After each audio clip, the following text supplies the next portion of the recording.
Sorry, everybody. I have some problem with the YouTube stream.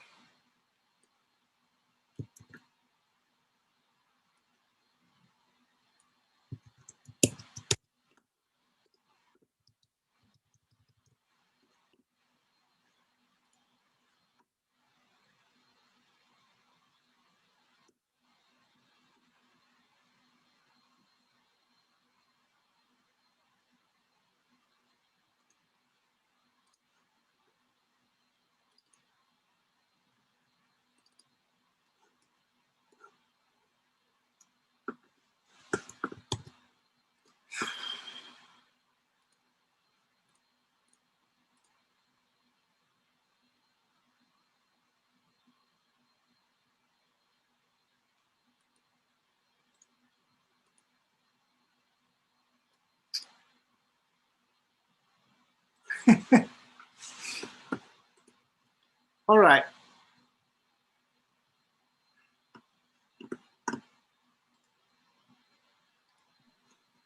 Still an issue? Yeah, so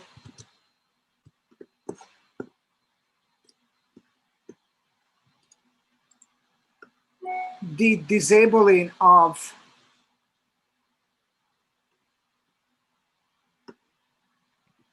the chat is not working. I don't know why. And I'm not gonna deal with it right this moment. That's fine, but is the link active and working? Or Yeah, the link is up. So we'll deal with it for next meeting to disable the chat.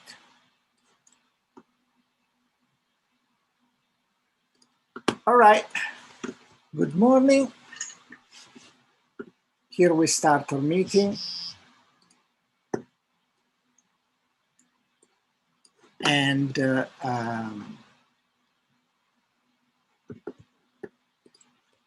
we have a few items on our agenda, which are we have a little update from FACE. We have dealing with our own bylaws and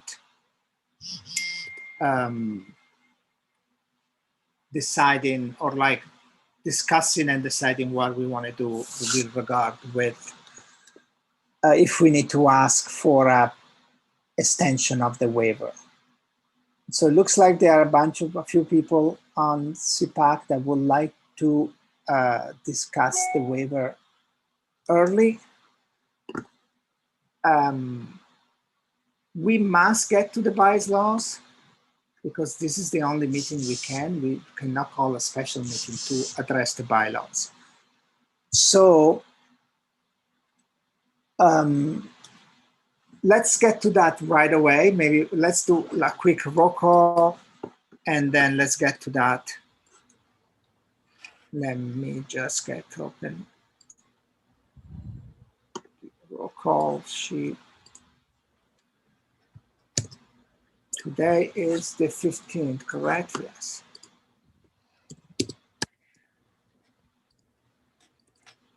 So I'm here, District 1. I see District 2. Here. Yeah, I saw you. Hold on a second. Okay. And I see District 3. Rashida, are you here, District 4? Maybe not yet. Jacqueline from 5. Here. Hi, how you doing? Orgueda from 6. Not yet. Danielle from 7. Not yet. Lourdes, I can see you. How are you? I'm good, thanks. Doleta from District 9. Not yet. Richard, District 10. Also not yet. Miriam, 11. Good morning. Hi, how are you? Doris from District 12. Good morning. Celia is here already, District 13. Not yet. Maria from District 14 or Oregana? No, it's just Swell actually, designate District 14. Okay.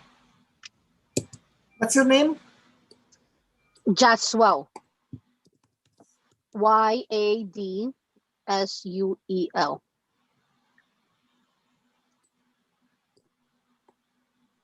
Great. Kateya 15. I'm here. Hi, how you doing? Janice. Okay. Janice from 16. Veronica, District 17. Abby from District 18. Hi, this is Janice from 16, present, sorry. Oh, hi, how you doing? I went too quick. It's okay, thank you. Sherry from 19. 20, Janine. Randy from 20. Not yet. Sabina from 22. Tanya, 23. Good morning. Good morning. Mati, 22 is here. oh, hi, how you doing? Good morning. Hey, Mati, I Good morning, see you. D- 24. 24 is here. Francis, are you here? Not yet.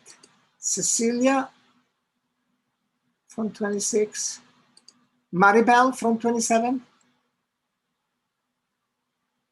Not Jessica. District Good 28. morning. Hey, how you doing? Cherie from 29. Good morning. Hello, Cherie. Alyssa from District 30. No. Edwina from District 31. No. Jazzy, District 32. No. Andrea from 75. Here. Hey, Andrea. Hey. Damara from Brooklyn High Schools. Oh, actually, I think Damara sent a message that, no, it wasn't Damara. Oh yeah, it was Damara. We have somebody from District High School, from Brooklyn High School? Yes, Cecilia Good morning, Leon. Marco. Yeah, sorry. That's okay.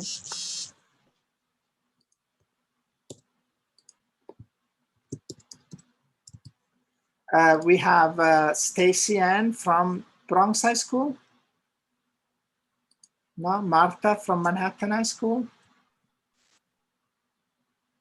No. Chevion, Yep, here. Good morning. good morning. And Aaron from, so Chevion Queens High School. Is Aaron here from Staten Island High Schools? Not yet. Okay.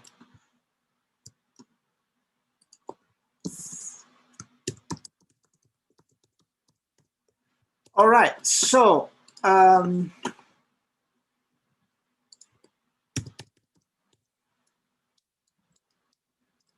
just give me 1 second. Okay, so we have had discussion in our discussion list among CPAC members about whether we should have a postponement, we should request an extension of the Chancellor waiver to allow PA and PTAs to run their elections without ceasing to exist in advance, and then potentially we might want to stagger it so that there is like an additional 15 days for president councils to run their own elections.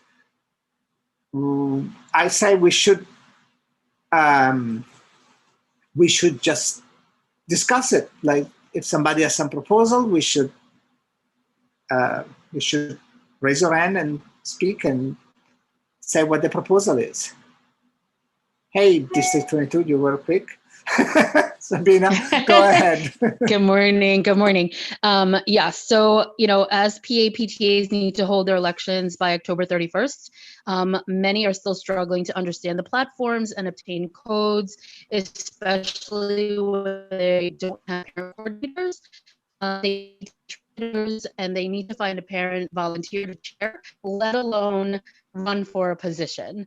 So I motion for PA to remain intact that are willing to continue to serve on their boards until June of 2021. This would allow for FLCs and President's Council to assist those schools who don't have an acting PA or PAs whose members are graduating out, which would only leave just a handful rather than 35 plus schools to access. And just from a personal standpoint, majority of District 22 schools are closed. And parents have so much to deal with, as do parent coordinators and admins. So it would be really helpful if those PAs that are willing to serve and intact to continue to serve so without an election process until June of 2021. So that is my motion. Thank you. I Okay. second. I third. Hold on a second, guys. We want to have a discussion first, because I think that is too much, and it was, even if we make that kind of request to the DOE, it's not gonna work. And it really leaves situation where there are parents in a PA that would like to run, they don't like, for example, what's going on with their PAs and their leadership, and they are prevented from running just because the prior PA is not stepping out. So I don't think it's a good precedent at all to set. I think that doesn't mean we cannot, if everybody agrees, we cannot, I mean, not even if everybody, if the majority agrees, we cannot move forward with it, but we might want to have maybe some alternative that is, that still allow for election, but maybe allow more time for everybody to have the time to happen. So Marco, in order to discuss, then we have to, doesn't somebody have to second it in order to discuss it? Well, To second the motion? Correct. well, so yes, but Made a motion. She made a motion and somebody was seconded when you jumped in. So you have to do the second and then move to discussion. okay, fine. So that's what we're doing. Mr. Chair, point of order. You also have your agenda, which you did not amend, and that changed to start off with this discussion. In addition to DC Austin, I have been mentioned and told that has a tight schedule. That was to be part of your first part of your agenda. I would like That's right. to But- suspend that portion of the agenda to get to DC Austin so that you can have a full discussion with the voting membership. So what is your proposal, Marie, that we go to Suspend Adrian and the current- then go back to the discussion? Yes, suspend the current discussion so that you can revert back to the beginning of your agenda with FACE and DC Austin presenting. It was brought to my attention that there's very tight schedule. Okay, That that's she fine. was That's first on the fine. agenda. All right, that's fine. Yeah, yeah. Adrian was not here actually when we started the discussion, which is why I started. But now she is, so it's great. Adrian, why don't you take the floor, and Matti, I'm gonna lower your hand.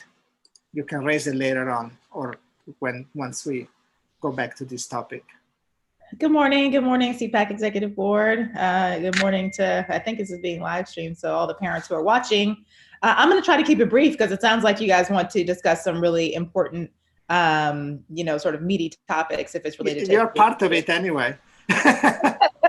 Yes. I guess, just to let you guys know where we are, we have, at least FACE has been doing trainings. I'm really grateful to the staff. They've been doing trainings all this month. They have been supporting FLCs and parent coordinators and doing trainings for them as well to support PAPTAs with their elections. And I know everyone, I'm getting a lot of escalations. I'm sure you all are getting escalations from PAPTAs who are saying, we need more time. We're not going to be able to meet the deadline.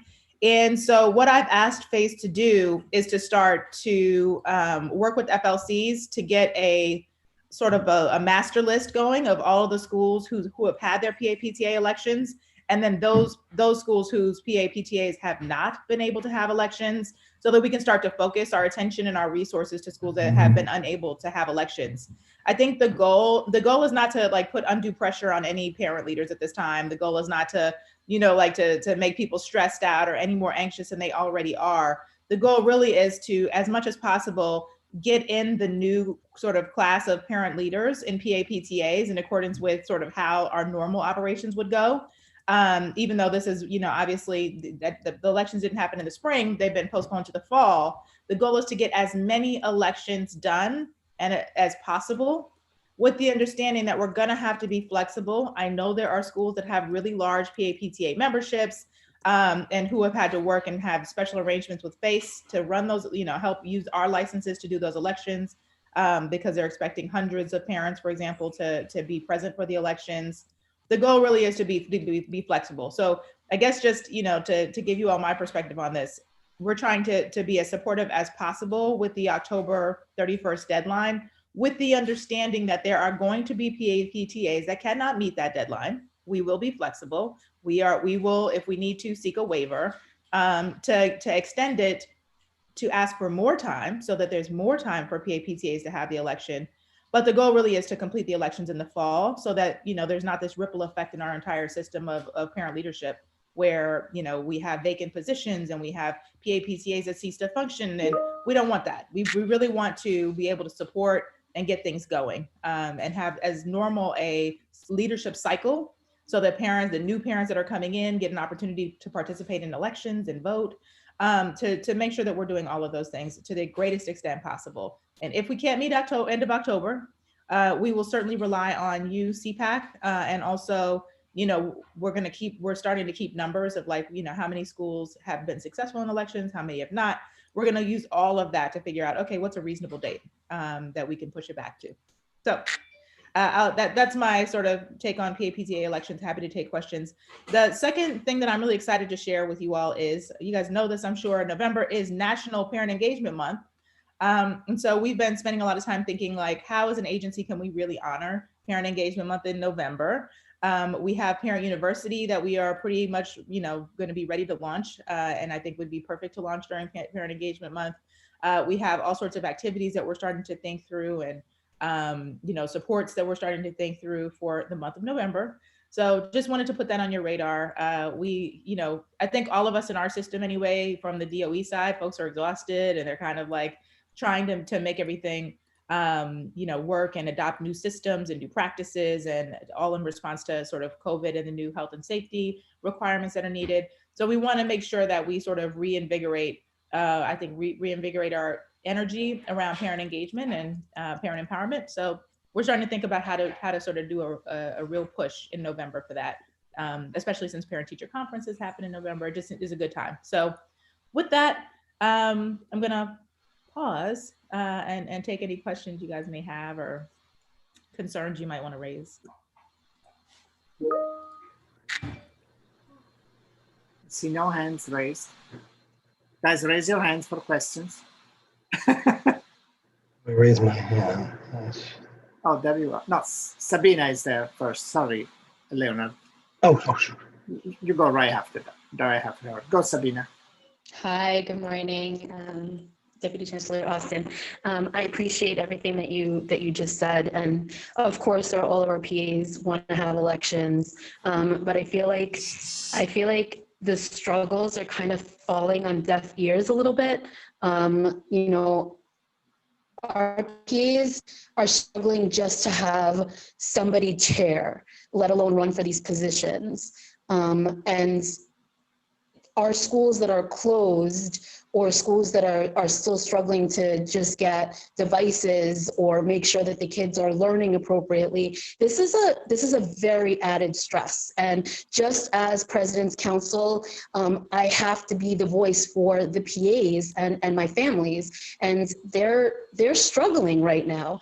And trying to get codes and verify parents in 2 hours, where the PAs who already are intact and have really bonded with so many of the families over the course of this crisis, because we took on roles that are not just boutique sales is kind of a disservice. And I feel like it's falling on deaf ears when we're telling, the DOE that we're struggling and we want to stay as is and not worry right now about elections, that no one wants these positions. I'm a president's counsel that would like to step down, but nobody wants to fill that role. So, I understand that we want to include all new parents, but it's incredibly overwhelming for new parents. It's very overwhelming for new PAs coming in.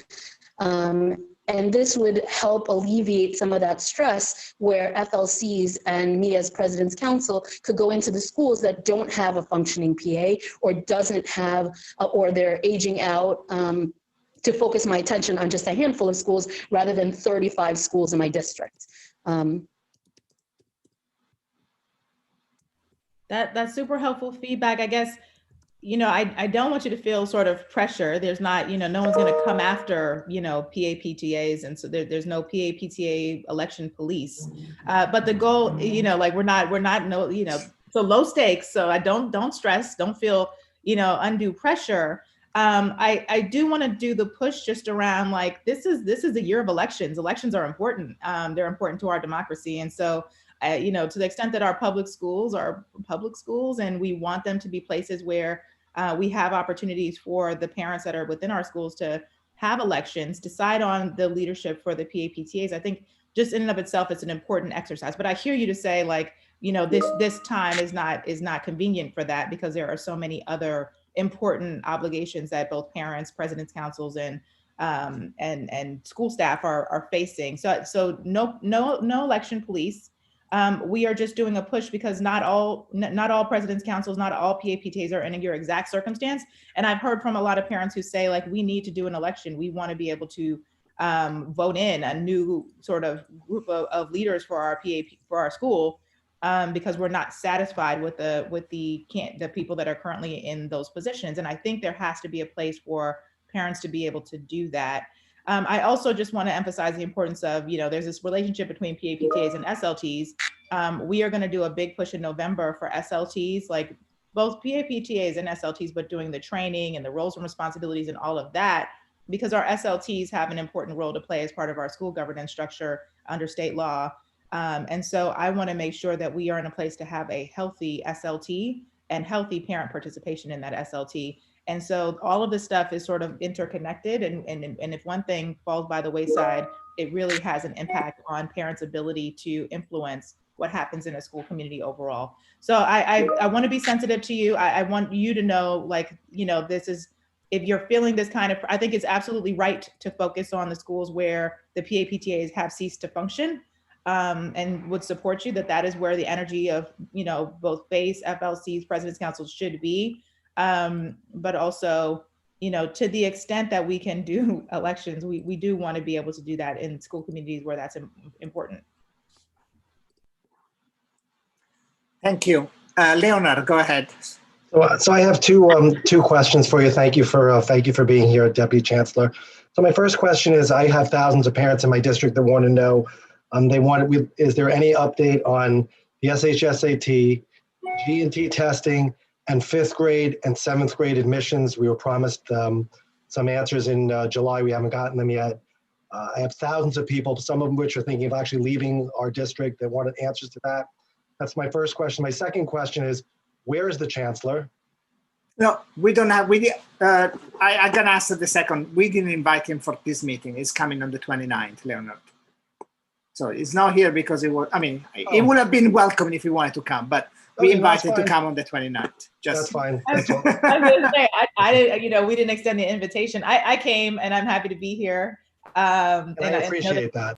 Yeah, and the chancellor will be there at the next CPAC meeting. I know parents want to know about admissions. I know parents want to know about grading policy. And y'all know that, I want to know about grading policy and admissions. And as soon as there's a policy, I will be in front of you with the Deputy Chancellor, Josh Wallach, who is overseeing both of those sort of big bodies of work, to tell you, to give you some information about what it looks like and what that means. And but I don't have that information yet.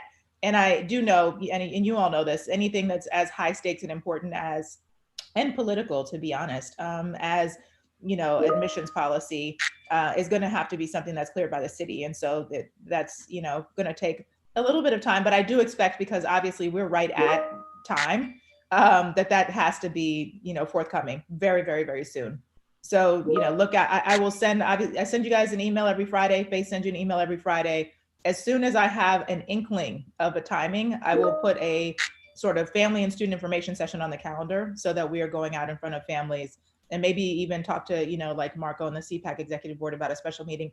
We can talk about how to make sure that everyone is aware of what it is and doesn't feel like they're left out, but we're not there yet. So more to come. Okay. Lourdes.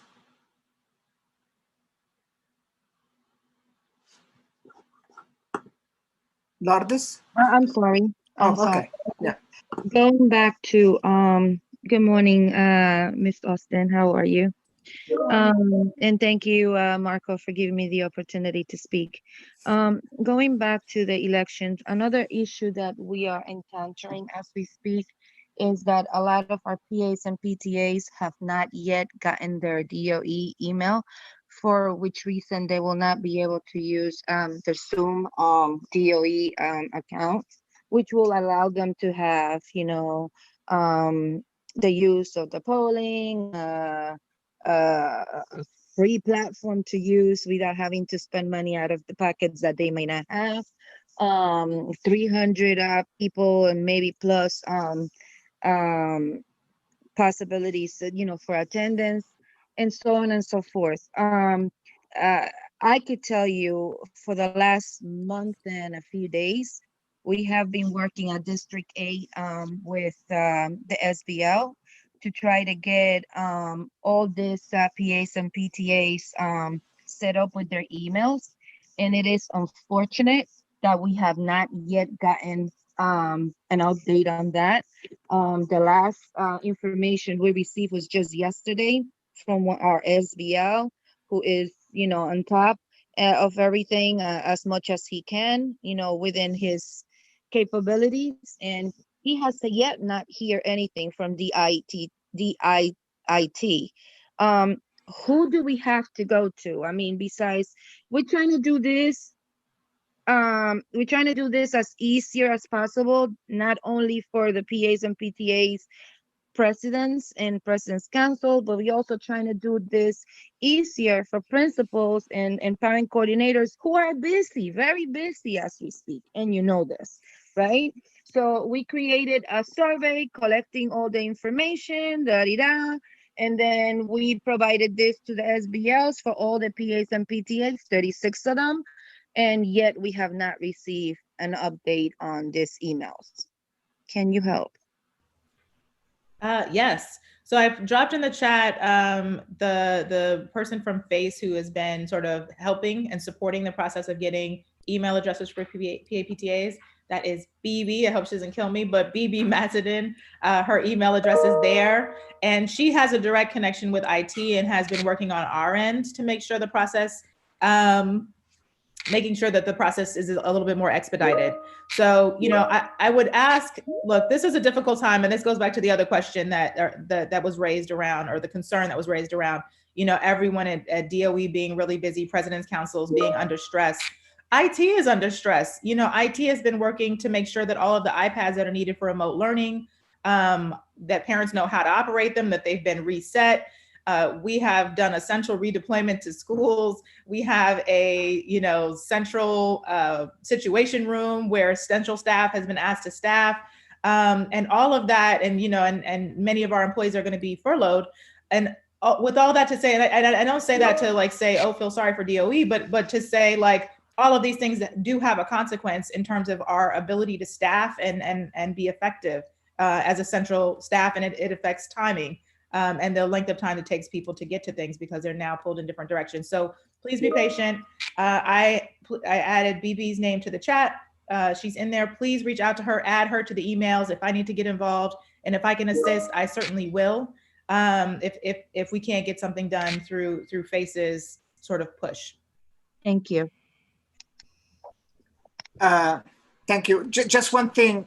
So my district on that issue, I think the FLC from my district actually requested in one single requested the addresses for all PAs in the district, even before the PA really requested, even to get it, which might be a very easy way, because it's probably easier if somebody just say, okay, this 25 schools, here is the email addresses, rather than having to follow one by one. But That's Yeah. exactly what we did, Marco, and we're still waiting. okay, just putting it there. Sherry, go ahead. And add me also. Just add me. Can you add me to that, Lourdes? Just add me to the email chain. Sure, thank you.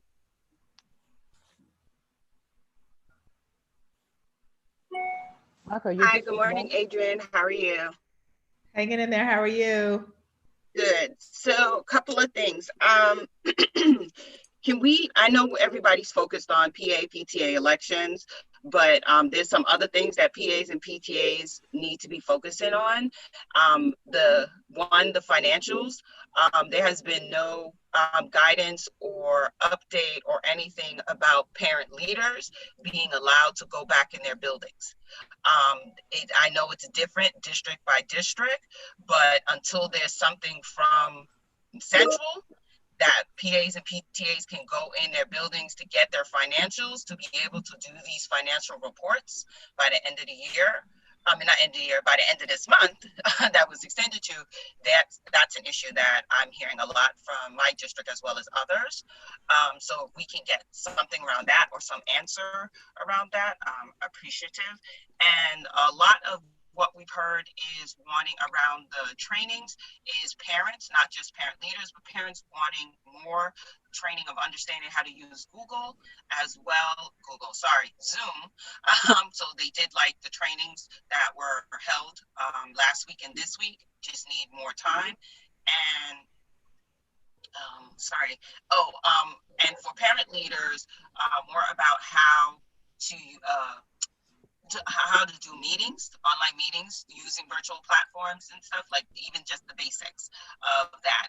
That I found in our trainings around elections is like a lot of people had questions just on doing an online meeting, not even doing elections. And so being able to either have a tool or something to support that would be great as well. Thank you for raising both of those issues. One, yes, I've many times, and not just in this space, but in other spaces as well, and not just president PBA, PTAs, and presidents' councils, but also CECs. All our parent leaders have really been asking for some guidance around being able to go back into school buildings. And as you can imagine, because we just opened schools 2 weeks ago, and there was a lot of anxiety just on behalf of health experts on making sure that we are sort of in control of the, who's coming into school buildings, who's exiting, what our numbers are, social distancing, all of those things. People were nervous to put in place, at least in the very beginning of school reopening, a policy around introducing like parents and a parent policy of parents coming into the building. But I do think we're in a better position to do that now. I will share with you my focus, and one of the things that I am going to really be pushing for, I've been pushing for, but I think there's an opportunity to really maybe do something, is around the testing and having parents be able to be present for the mandatory testing. That to me is, in terms of parents accessing the buildings and being allowed in, is like my sort of priority at the moment, because I've heard from a lot of parents who are saying, that it feels uncomfortable, and it's a barrier, and it potentially will be a barrier to parents continuing to participate, or students participating in blended learning, if parents are not able to be present during the mandatory testing that DOHMH is doing. So that's my sort of priority in terms of pushing for a policy that's letting parents into the building at the moment. And I think, following that, all of this is going to be, I think, a matter of sort of, introducing like one thing and then another thing and another, because we're in an environment where everyone is really trying to be cautious around health and safety, and trying to limit as much as possible people in the buildings that aren't directly connected to, sort of educating the child on a particular day. And I know that that's not something that, that will give anyone comfort, but that's where That's where the minds of the experts who are advising on this stuff are.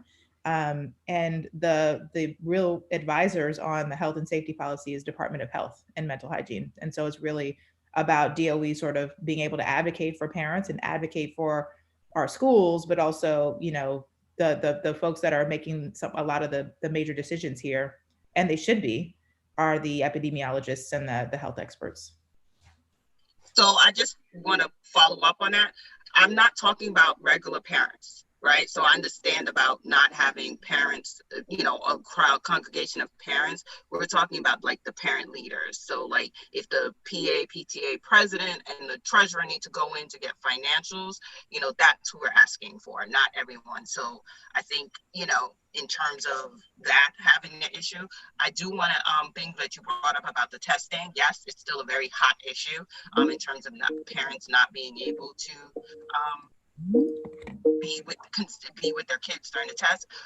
Yesterday on a legislative event for Parent Forum, the senator stated that he was in a briefing from DOE that there's a machine now that's going to be like the contactless machine that will be able to do testing, and that sent a furor because we were like, what machine is this? And he saw he got information on this as that was different testing. So I just want to put that out there. If that is something that's coming down the line, could we be I don't know, can we be engaged with it before it's introduced to our community? Yeah, there's a lot of conspiracy theories that are starting to spring up around testing, and I've heard them in multiple different spaces and like conspiracy theory blogs and articles around crazy stuff, like, you know, someone's gonna sell the crazy stuff. And to the extent we can just sort of remain grounded in, you know, fact, and I have not heard of in any circumstance a machine that's gonna come in or that anyone's gonna be using to test kids at anything. I haven't heard it in DOE.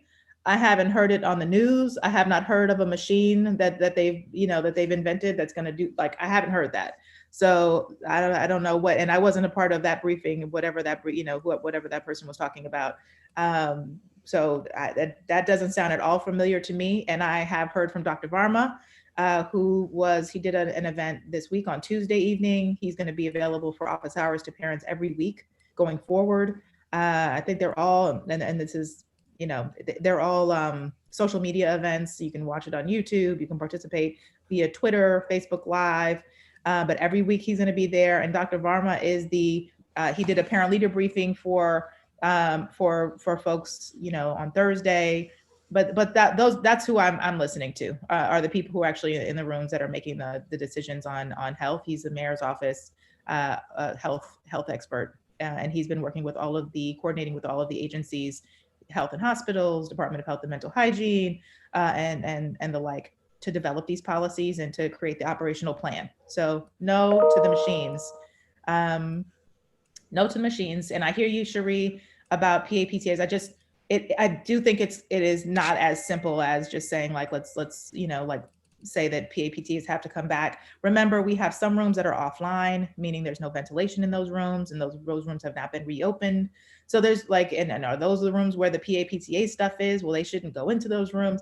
It just create like, it does. I think it would be good if we maybe had a working group to think about like how we would operationalize that, because I think that would be the ask is like, okay, there's many things that you have to take into consideration when you're thinking about creating a policy that would reopen sort of these spaces to parent leadership.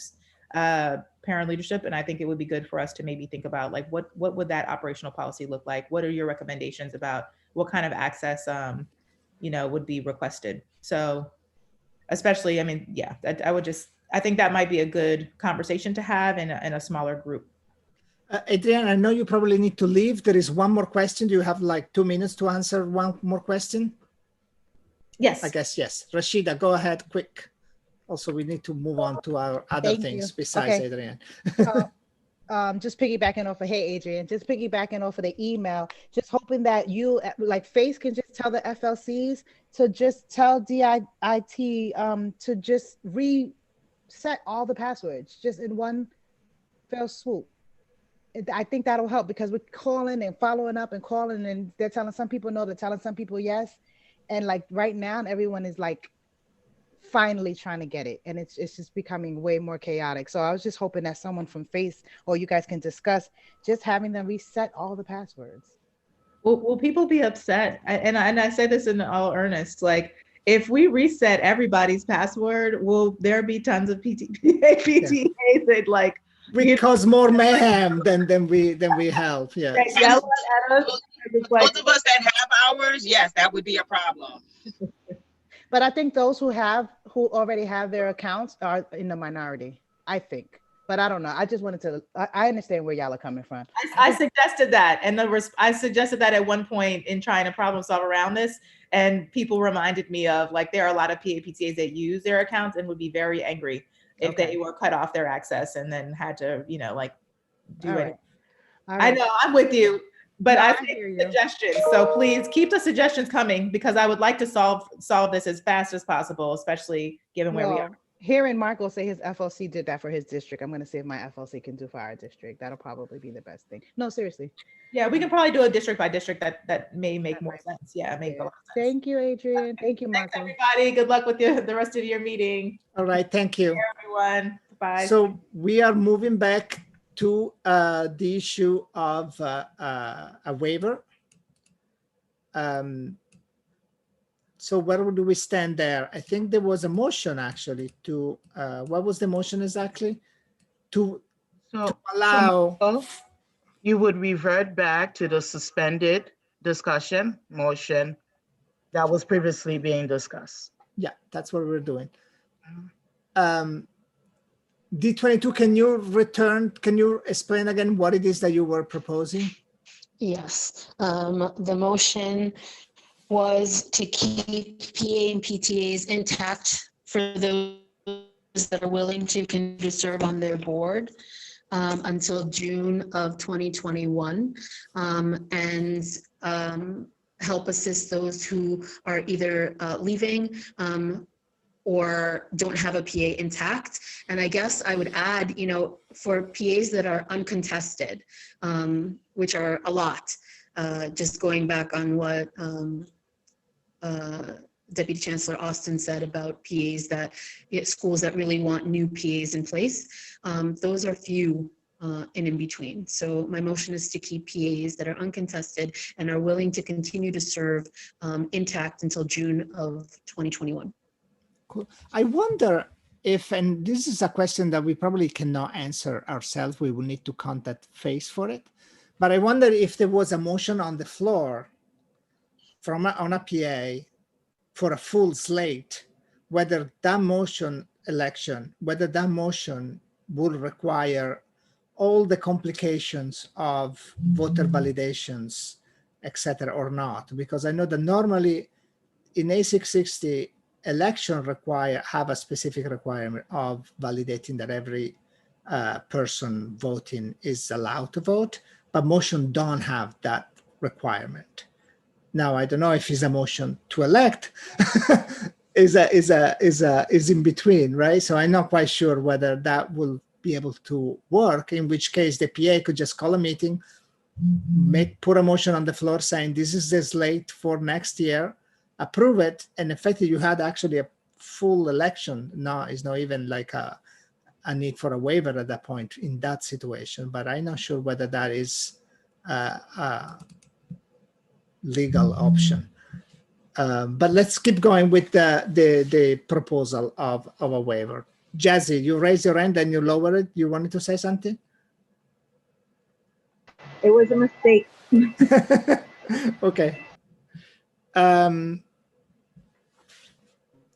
So anybody is there else? A second to the motion? Does someone need to second? I'm going to second. So we had it before a second. We had it earlier. Okay. I don't. Hopefully, Jessica took note of who seconded earlier. District 8. Okay, great. Thank you. Oh, that's right. Lourdes seconded. But now let's talk about it. Is that there's actually the motion that we want to bring forward? Is there any amendments to it? You might want to ask for if there's any further debate on the motion before voting on that.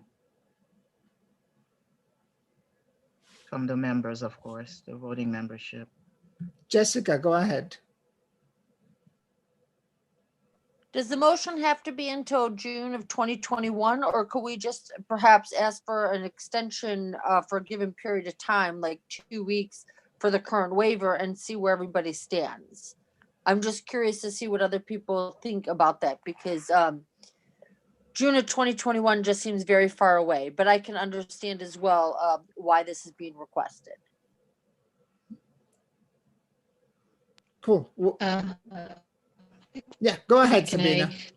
The reason why I'm saying June of 2021 rather than an extension is because it really, 2 weeks is not going to change the complexity of holding these elections for so many of these schools. And I know not just my district, I'm sure there are other districts whose PAs are really struggling, who can't find interpretation, who need these codes, who just don't have the capacity to find volunteers to join.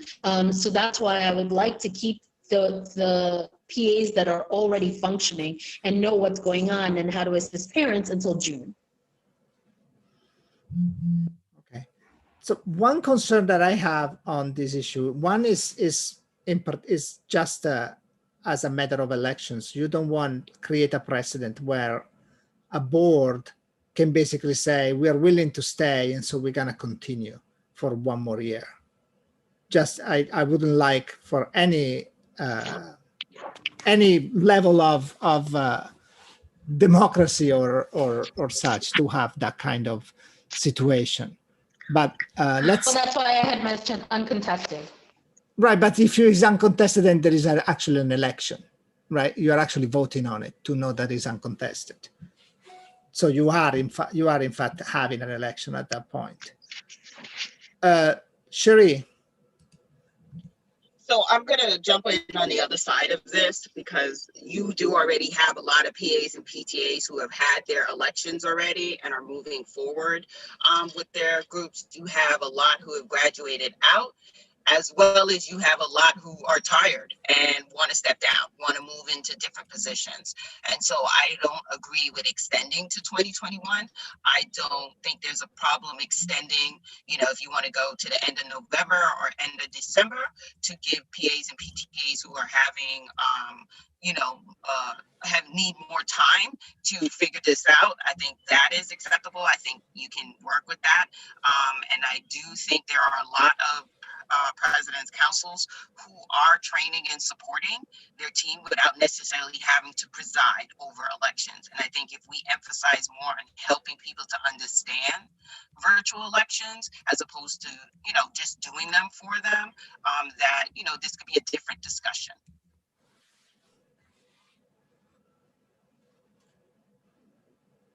Okay. Leonard? Yeah, I understand everyone's points. I think they're really good points that have been made. We've had some schools in our district that have had their elections gone out without a problem. We have others that are doing a mad scramble to try to meet the October 31st deadlines. And we have other schools that I have no doubt are never going to make it. I would just propose an amendment to the current motion just for an extension to December 31st. I think that certainly is maybe a little more realistic under these circumstances, and maybe takes into account Marco's concerns about democratic process, Cherie's concerns, and at the same time, kind of just moves the goalpost just a little, but maybe gives us a little more wiggle room. And I understand Marco's point from one of the last meetings about really trying to keep a hard deadline on October 31st, because when you do extend it, people are going to try to take advantage of that.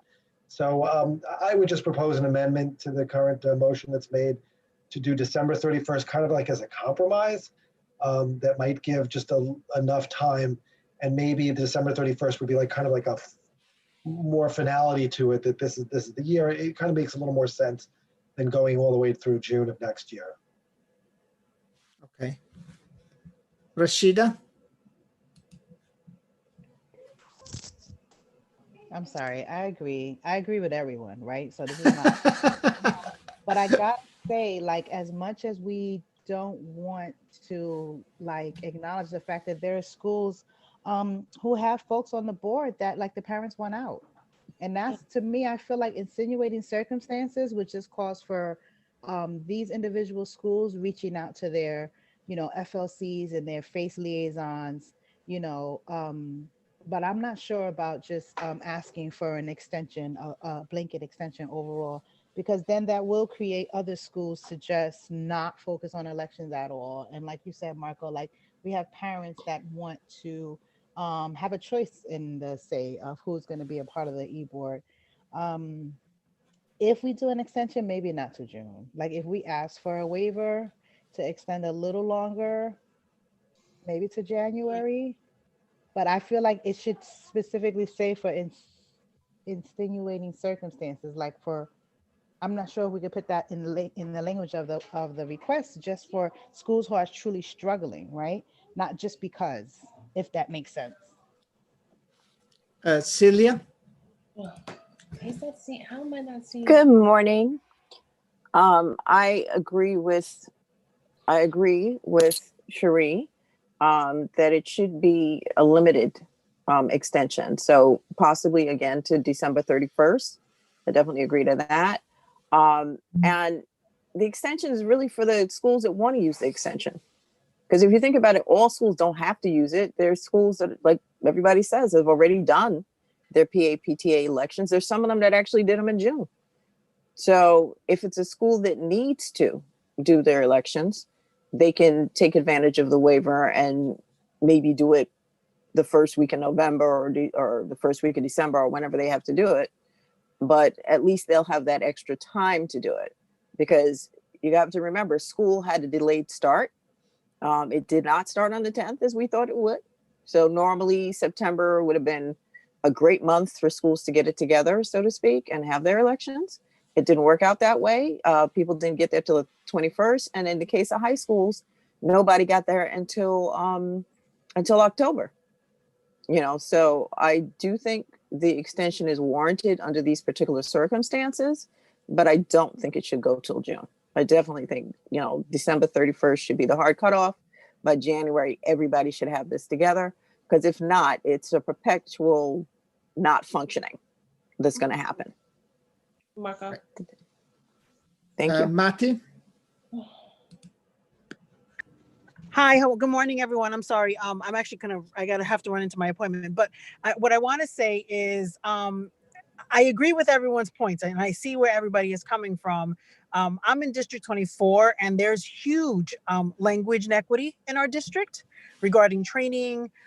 Again, we also have parents that don't know how to read or write, even in their native tongue.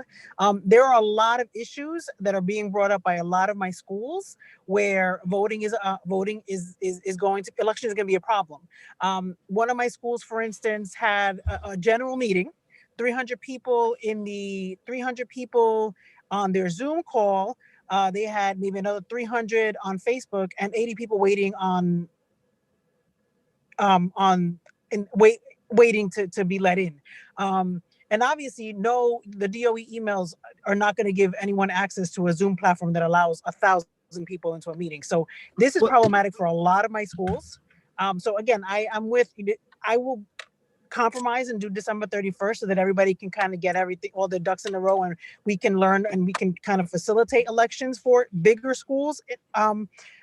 But I mean, I see everyone's point. I would compromise and do December 31st. However, I will say that financials, we would need access to the buildings. To Cherie's point, we would need access to the buildings primarily because what we need to do before we hand over our anything regarding our PAs or PTAs is close out our financials.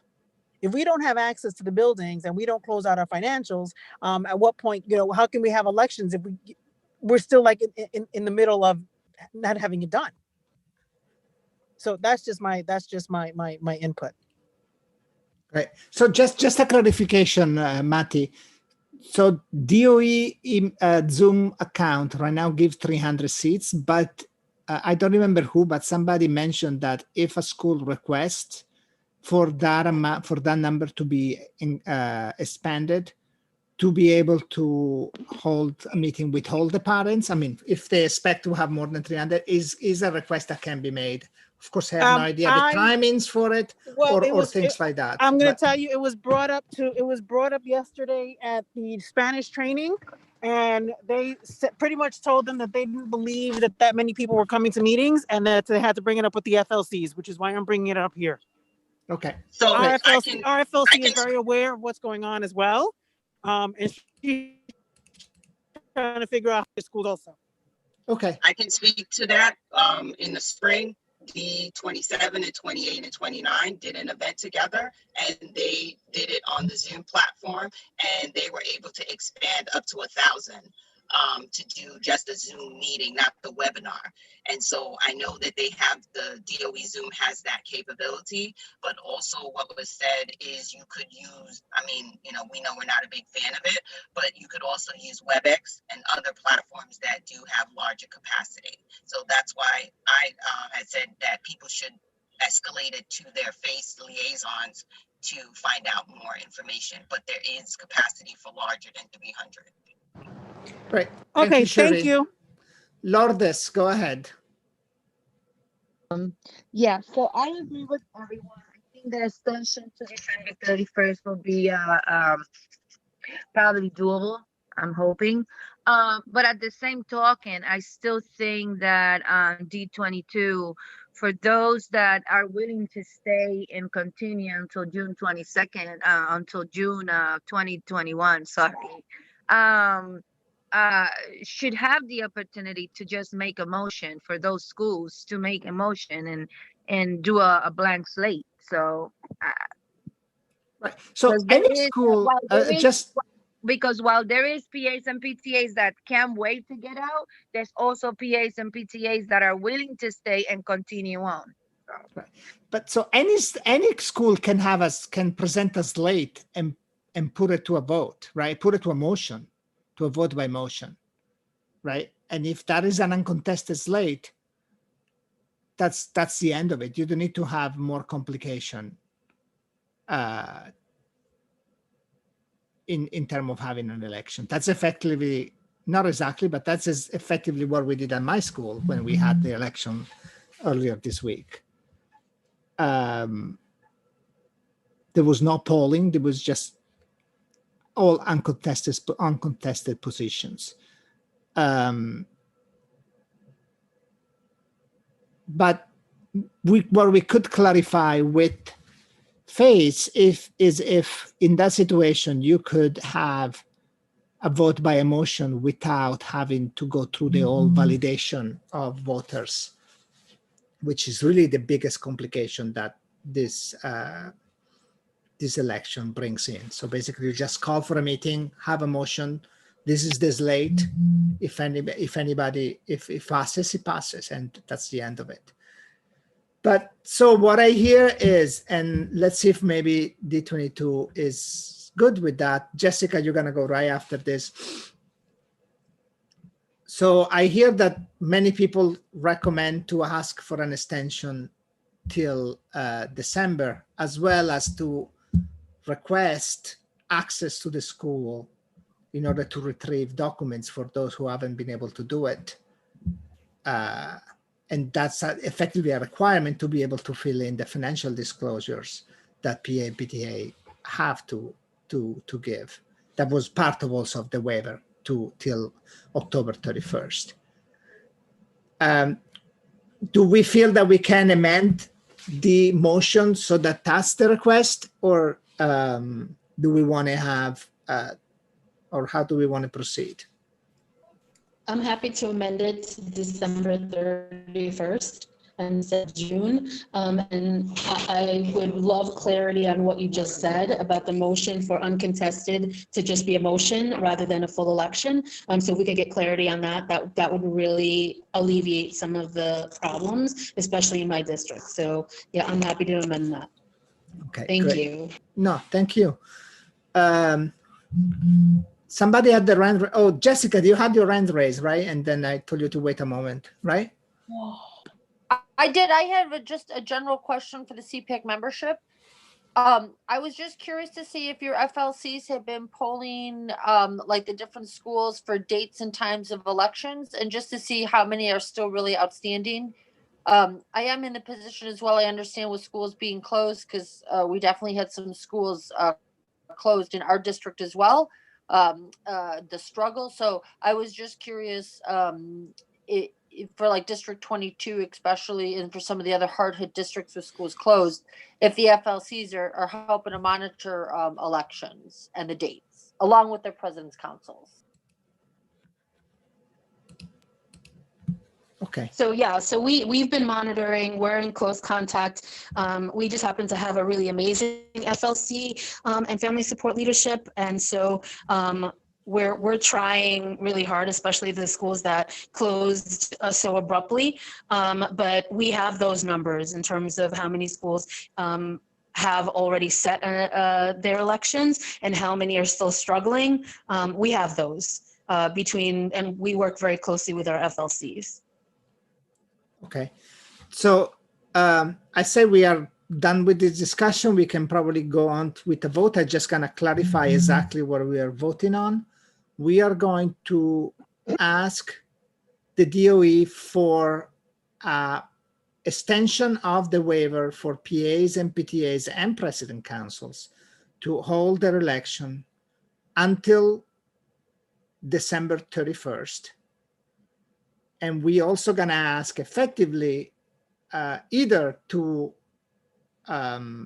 provide access to the PA PTA boards to the school to be able to retrieve documents in order to provide the financial disclosure, or to extend the deadline for that also to December 31st.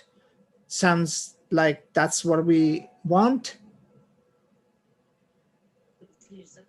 And just clarity on the motion for uncontested elections. Right, that I don't think it will be in a request to the DOE. That is just something that we need to move forward on to get clarity for it. It's not going to be part of the motion. It's just something that we're going to do to understand how that can work, if it's in fact possible. Marco, I have a question. Yeah. If we have this extension, this waiver put through, if a PTA is non-existent at the moment, or a officer has left the building, how do we then move forward as far as then we can't function, any PTAs can't function without a full office staff, correct? Well, I mean, the PA cannot function until there is at least a president. It can start functioning with a president, and then of course we'll need to hold the election. As long as they have one mandatory officer, they can continue to function. Exactly. Oh, they can. So yeah. Let's say, because my treasurer in my building left, her son moved on, so we can still function without taking an election if we have the extension put through? Am I getting that? Yes. Okay. And my another question was, in my district, some have had elections, some have not.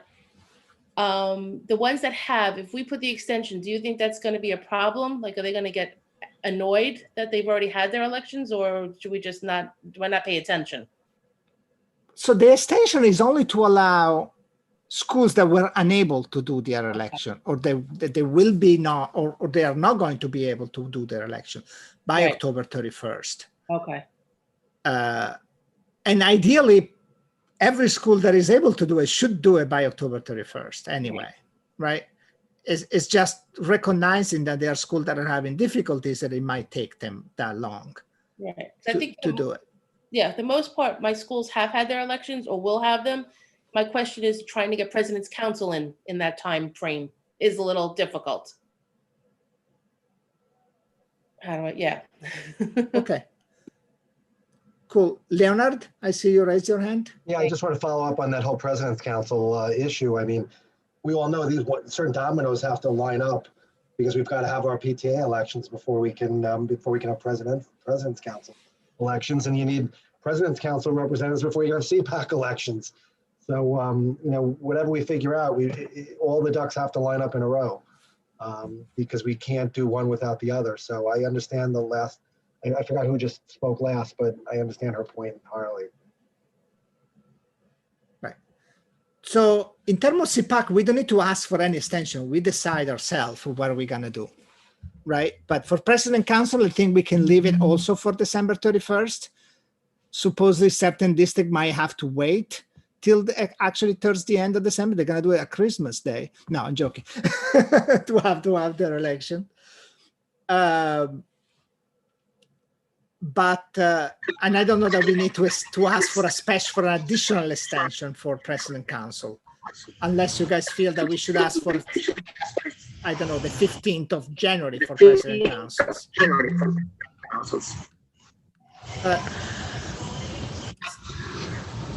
Yeah, again, I think Marco. Yeah, go ahead. Marco, I don't mean to be rude. I mean, this is a good conversation, but we have to go through and do our bylaws. And you know it's going to take time.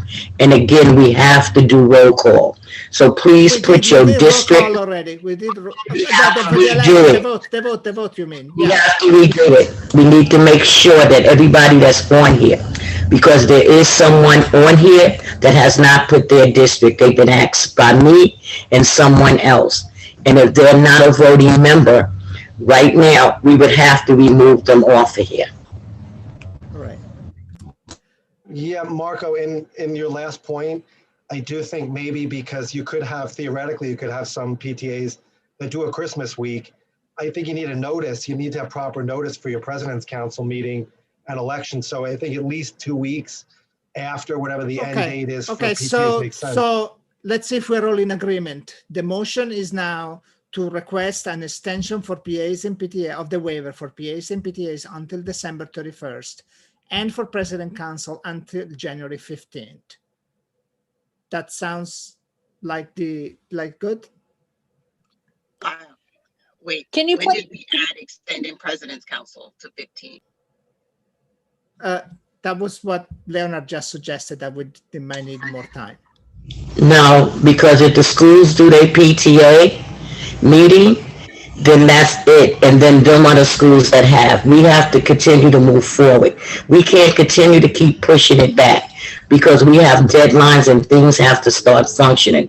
I know we are in a viral world now, but we need to keep moving. We are trying to help the PTAs that are having problems by giving them that extension, but you still have a lot of PTAs in each of the districts that have done it, where they can go and start the President Council, and get that going. Because we know throughout the years, even meeting and in person, there has been a lot of districts that hadn't had their president elections by the time we went for elections in October. So we need to be able to push forward. So those PTAs that's done it in their district, they would be able to get it unless it wasn't a quorum for their PTA at their district in order to make a President Council. Okay. From also comments I see in the chat, it seems that most people agree that we don't want to have 2 different dates. Sorry, Leonard. Let's just keep it simple. We also want to kind of move on. So the motion at this point will be 2. CPAC will request the DOE to extend the waivers for PAs and PTAs and President Councils to continue to exist until December 31st, and request that the DOE either provide access for PAs and PTAs to access documents at their school or extends the deadline for financial records till December 31st. So cool. So let's put it to a vote. We amended, so we actually had seconded even before. So District 1, yes. District 2, yes. Yes. District 3, Jimmy. Yes. District 4, Rashida. Yes. District 5, Jacqueline. Yes. District 6, I don't know that she came in the meantime. No. Danielle from District 7 is still not here. No. District 8, Lourdes. Yes. District 9, Dolita, are you here? Yes, you are. Yes. Yes. Cool. District 10, Richard. He's not here yet. Richard is not Richard. I'm sorry. Good morning, everyone. This is Maria Villalobos. I'm the second vice president. Richard was not able to attend, so I'm here on his behalf. Okay. No, Thank you. you cannot add that vote. Miriam, District 11.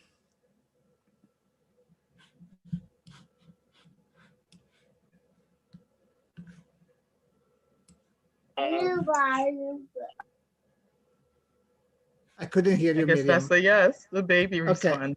Okay. Doris from 12.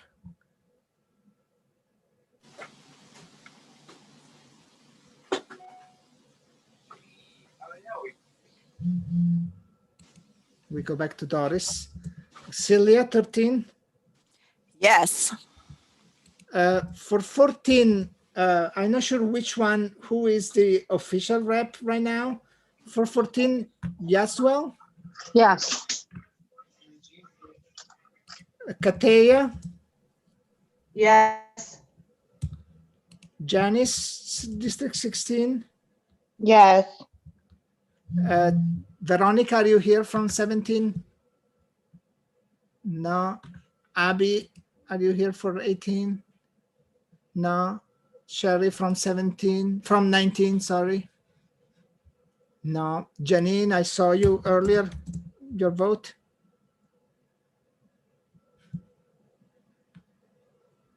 District 20, Janine. We'll go back to her. Randy, District 21. Yes. Sabina, District 22. Yeah. Tanya, District 23. I'm sorry, I'm between remote learning. Can you say what we're voting on again, please? Is a motion to extend, to make a request to the DOE to extend the waiver to December 31st for PAPTAs and President Council, as well as allow the financial records to either allow PAs and PTA to access the school to get documents, or extend the waiver for financial documents till December 31st. Yes, thank you. Sure. Marty, I think she said in the chat that she had to go, correct? Yeah, I think District 24 had to go. Yes, Frances, correct. I don't think she's here from District 25. Cecilia from District 26, I think she mentioned that she wasn't able to make it today. 27, Maribel. Yes. Cool. Jessica, District 28. Yes. Cherie, District 29. Yes. I don't think Alyssa is here from District 30. No. Edwina No. from District 31. Jazzy, District 32. Yes. Andrea, District 75. Sorry. Yes. Cecilia, Brooklyn High School. Yes. I don't think Stacy Ann from Bronx High School is here, is she? No. No. Martha, District Manhattan High Schools. Yes. Chevion, Queens High Schools. Yes. And Aaron, I don't think Aaron is here from Staten Island High School, is he? No. And before I had left Doris. Doris, we didn't get your vote, District 12. Oh, maybe she stepped out of the meeting. Marco, District 17. Hold on. District 20, you have to go back to that, Janine. No, Is Janine, actually I up. got, oh no, that's right. Janine, I also didn't get. And Miriam, District 11, confirm in the chat, yes. Oh, yeah, Miriam, I got her. I'm missing Doris and I'm missing Janine. Sorry, Okay. District 17 is on YouTube and wants to vote, but because she couldn't log into the Zoom link, so she's on YouTube saying she wants to vote. Who's That's odd. What? If you look at the Marco. chat, District So- 17. Cherie added District 17 rep is actually under YouTube, the live stream link. Not sure why she can't get into the Zoom meeting. Correct. That I'm just telling you what she's saying in the chat, the YouTube chat. Okay, but we don't have a validation that she's actually, we had problems in the chat with people impersonating other people. So I say, in any way, the motion passes no matter what. We're gonna verify with her later on that she was in fact there and everything. The actual rep or designee. Yeah. So motion passed, and let's move on to the next topic of our. Oh, actually, we should. So what about CPAC elections? What do we want to do? We mentioned a month ago that we wanted to have a vote on what day we wanted to have a CPAC election. At this point, it looks like we want to postpone them a little bit. We might need to amend the bylaws actually before we actually have a vote in terms of postponing CPAC elections, right, Marie? No, incorrect. We could have it. The We could have it right membership, now. Yes, you can bring that to the membership, presenting the difficulties and the hindrance from being able to do that this month, and then have your motion on the floor to amend the current wording. Is just a motion, but we're not officially going to amend the bylaws to reflect that. It's just for this year. No. Right. So I assume, maybe not, but I assume that we want to postpone the CPAC elections. You actually do. And you're presenting that to the voting membership. You're proposing to do that, but until when? Right. I just want to hear what people think. I mean, possibly will have to be January at this point. I was hoping to say November 18th, but it looks like it's not going to be that way. So I mean, if we are doing it after all PAs and PTAs had their election, after the extension that we are asking, we are talking about potentially January 14th. Or do we want to hold them earlier? I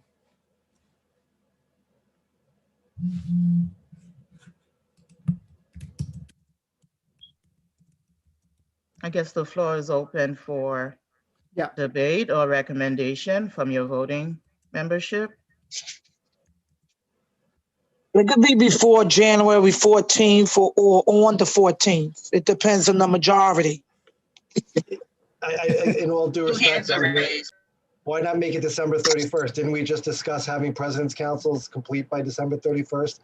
I mean, why is the logic just doesn't make any sense? You know, why you wouldn't extend that to January also? So, I mean, I'm not trying to be argumentative here, but if December 31st, is a Thursday? If that's the date, I mean, it's like, you know, I mean, I understand. Okay, so that's your proposal.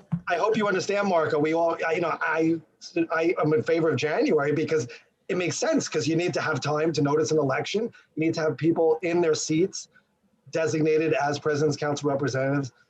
January is fine with me. January 14th works for me, but let's try to apply the same logic and then all the way around. That's all.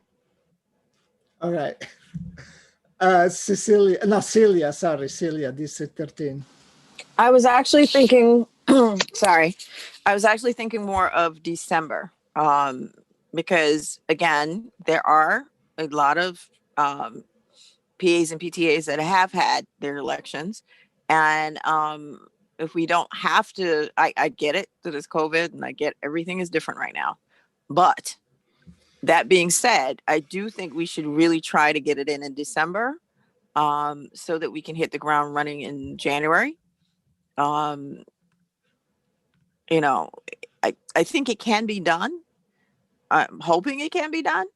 And I'm hoping that it'll put a little more fire under the feet of everybody to try to get stuff done so that we can have, you know, so that we can move forward. So that will be December 17th, for example. That will be the last date before the break. Okay. That works. I guess so. Right now we have two options. Hold on a second, Leona. So right now we have effectively two options. We could vote on either one of the options and see whoever, like whichever option gets the most votes. So Celia talked, Cherie? So I'm coming from two places. If we don't get the extension, I think you have to do CPAC in December, because based on, President's Councils having elections in November, and then you have people. If we get the extension, then I would say January. I think we can't say President's Councils and PAs and PTAs have to December and then don't give them the time to get their reps who are the voting members of CPAC. So I'd say CPAC would go to January.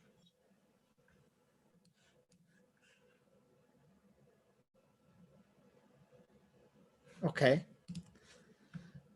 Although we will need to schedule an election right now, so we should set a date right now, which we can always, again, in a future meeting, set a different date if we feel that changes. So in that case, what we could do, maybe schedule it for December, and then at our November meeting, potentially decide to move it, or have a special meeting ahead of the date that we set for the election, in which potentially we move the election further in January. That could be another possibility.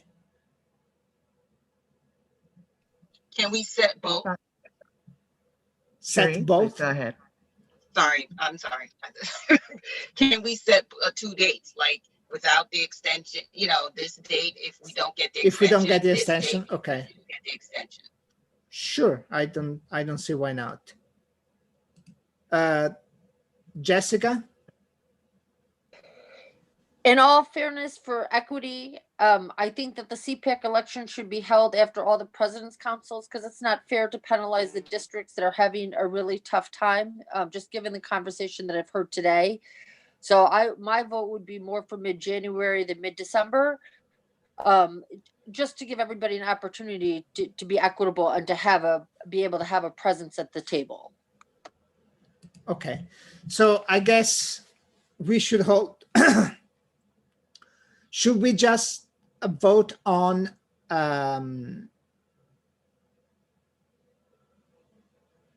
January 14, and if that passes, that's the date? Or should we vote on the December, December 17th? And if that passed, that's the date, and then we can postpone it. What should we do? I guess I need a motion, and then we can vote on the motion, whatever the motion says.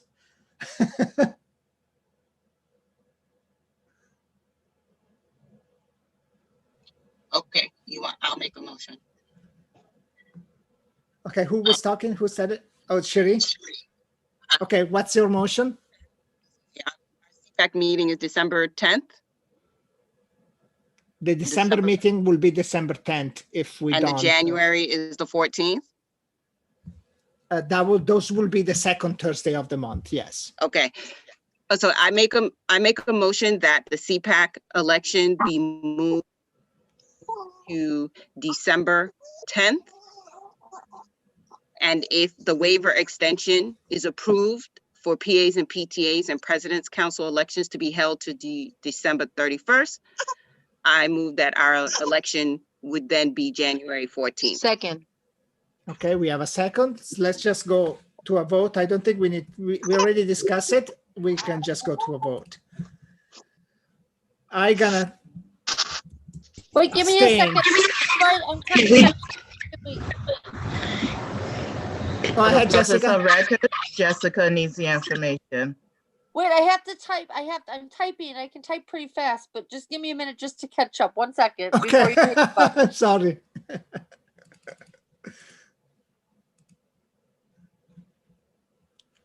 Okay, now I'm good. All right, great. So now I'm gonna abstain on this. Leonard, District 2? I'll vote yes. Jimmy? Yes. Rashida? Yes. Yes. Jacqueline? Yes. And jumping districts, if I know if they were not present before, if you're, but. Oh, no. Go in Lourdes? number order. Oh, sorry, 8, District 8, Lourdes? Yes. I can share with you, Jessica, I can share with you the sheet I'm actually keeping record. Dolita, District 9.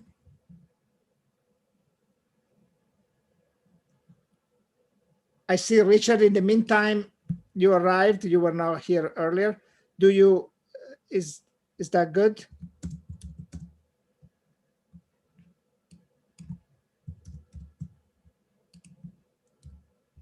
I guess it came and then it disappeared again, but I saw him for a moment. Miriam, District 11.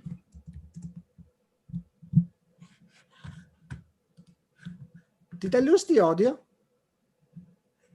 I can hear you. I can hear you. Okay, okay. No, that's fine then. Mostly I was afraid I wasn't hearing you guys.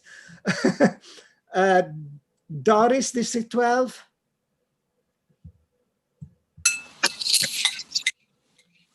Not sure. Celia, 13. Yes. Just well, 14. 14 is not here. Okay. Kateya, 15. Yes. Janice, 16. Yes. So we jump to 20. Janine. Yes. And before you were not, we couldn't hear you the prior election, by the way. Were you in favor of the prior motion or you missed it? Yes. Right. Yes. Okay, good. We couldn't get your answer before. Okay. Sorry. No problem. Randy, District 21.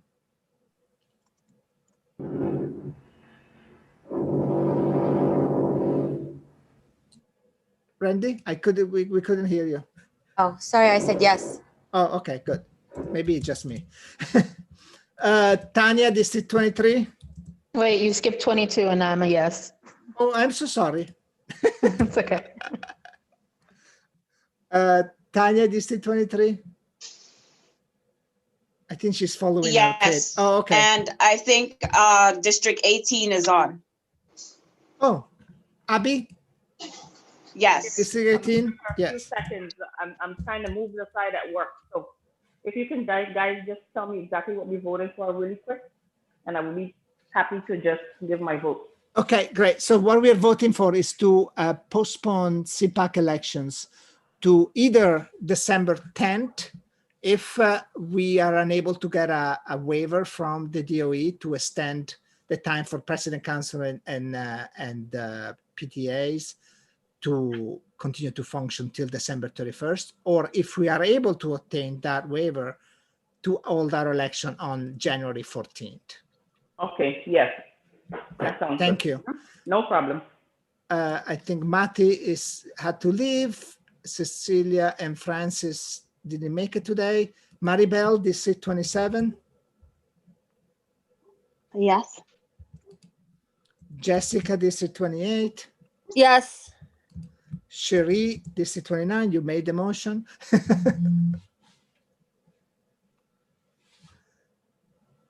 So And Mr. Chair, just a point of information, verification, D17 is actually Veronica Clark.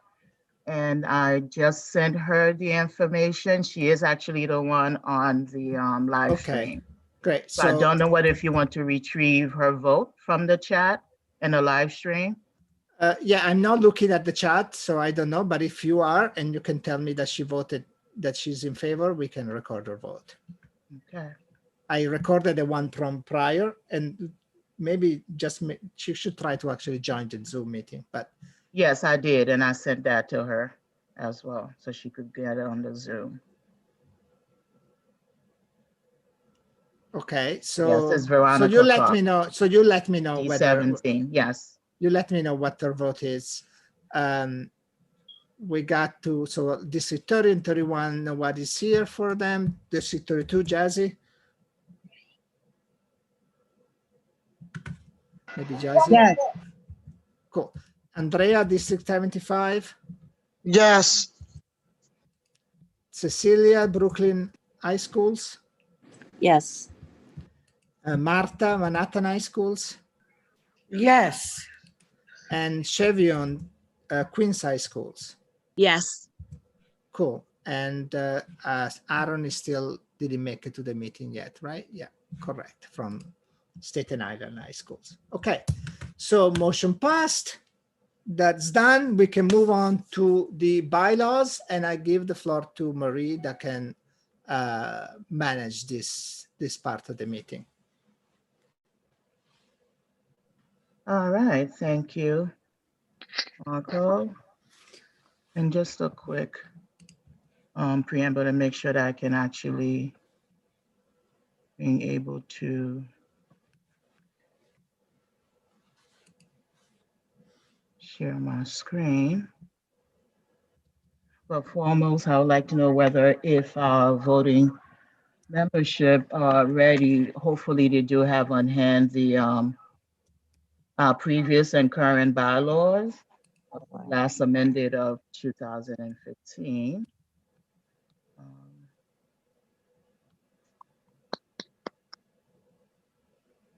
And if able, I would have been able to do a split screen so that I can revert back and forth. And Oh, you want to, yes, but it's not. I've already tested, and it's not going to happen.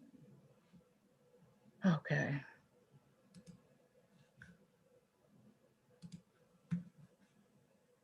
So you should be able to share, Marie. Thank you.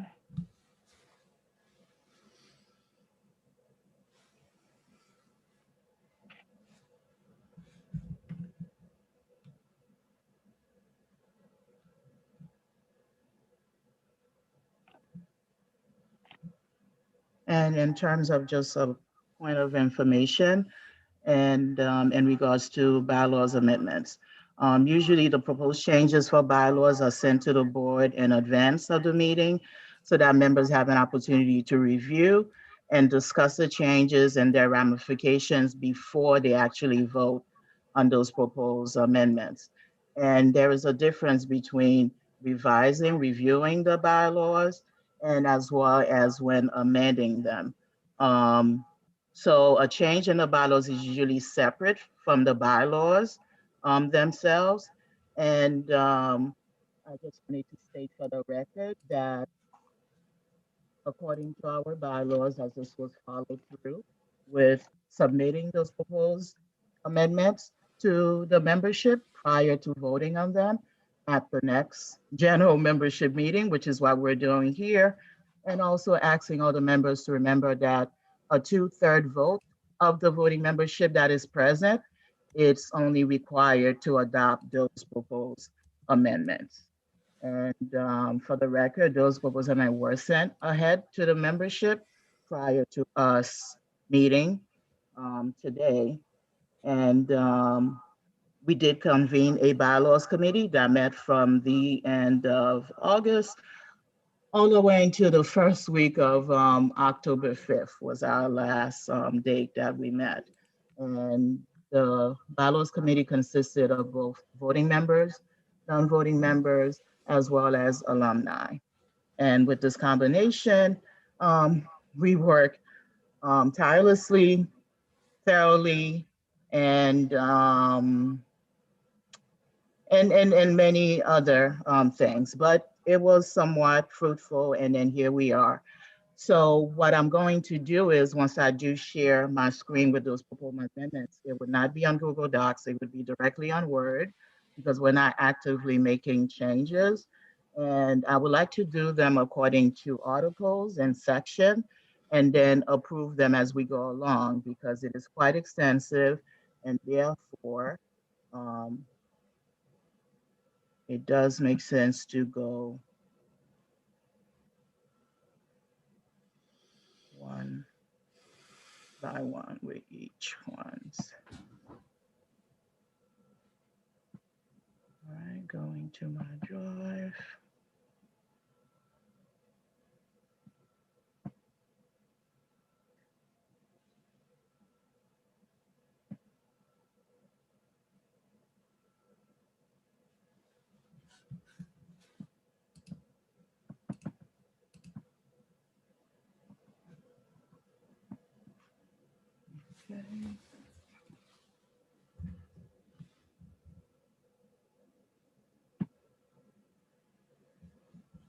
You're preparing to share the document, Marie? That's correct. Okay, okay, just making sure what was going on.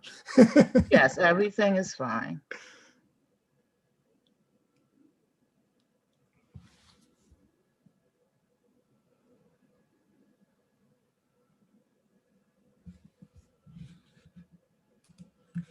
Okay.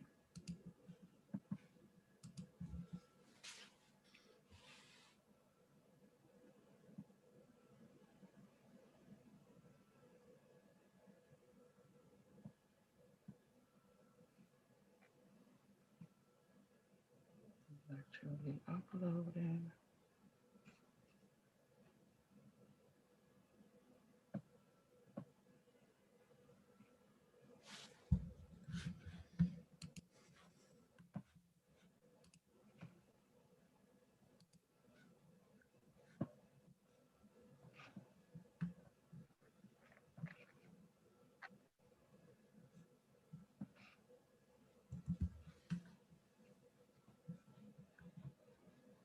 Let's just close out this page. And then we shall have it, as it's just still uploading.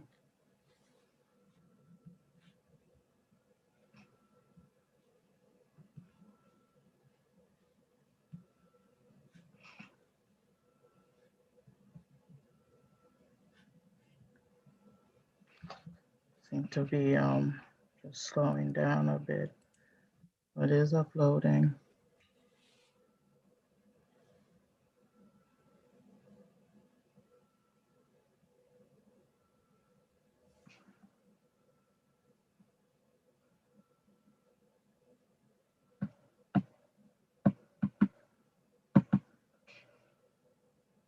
It shouldn't actually take that long, but it is.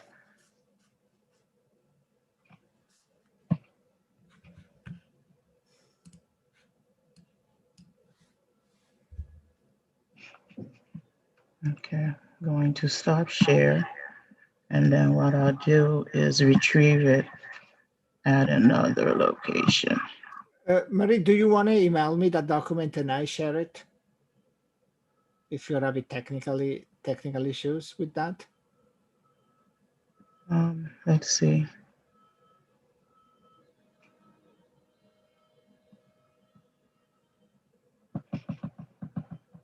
Because it's taking so long to upload from Word, I'm just retrieving it elsewhere.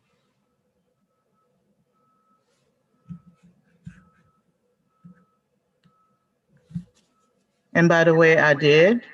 So if you can go ahead and do that, the entire membership actually received them. Meaning, did email it to me? Mm-hmm. Yes. Oh, okay.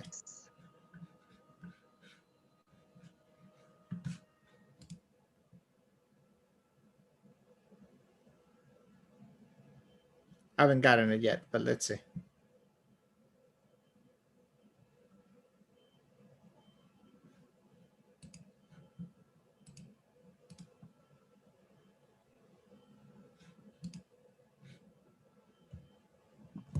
You sure?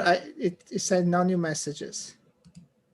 Oh, it wouldn't be under new. It's the one that was shared again. So you sent One it to day, me in the yesterday, past? yes. Oh, okay. But just yesterday, again, it was shared with the membership.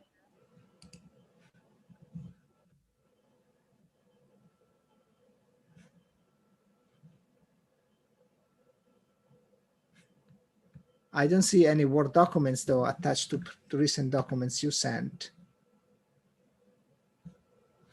I see two bylaws, proposed bylaw amendment. I have a PDF attached. So should I open that? Yes, you can go ahead and do that as well. I was still retrieving it from Google Drive as well. Seems like my server's really slow.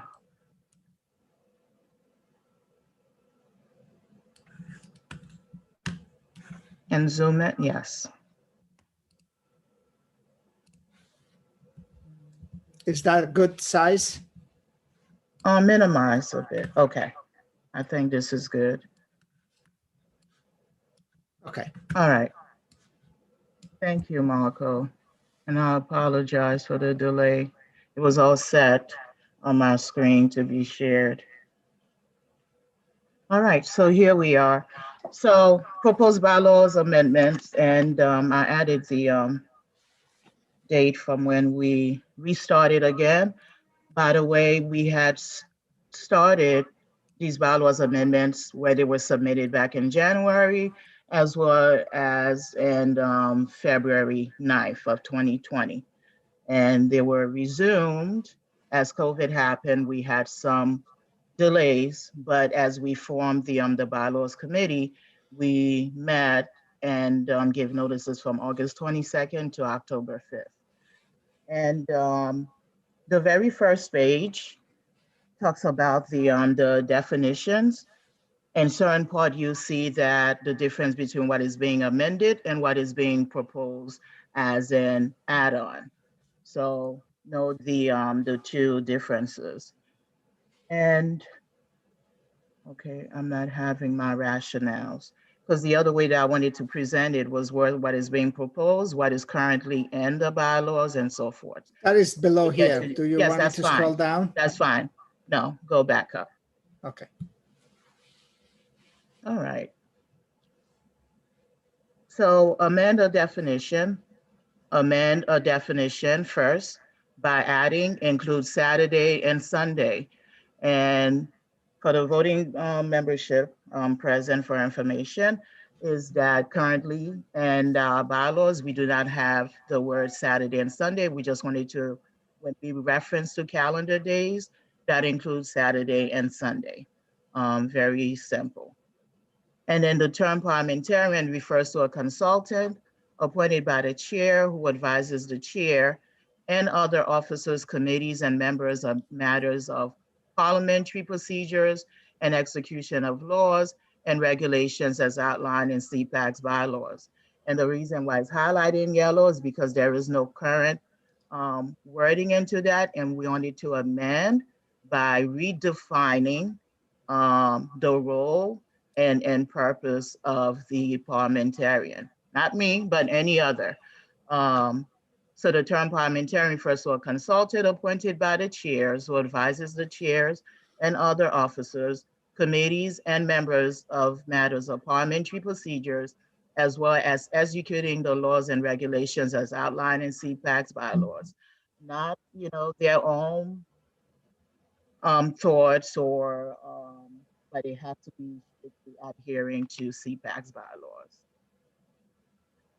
And also in addition to that, the term president include co-presidents. It makes reference to president, but it does not state that as we have co-chairs, and that would include co-presidents in terms of president's councils who do have co-presidents in place. We wanted to make sure this part was clear in the definition.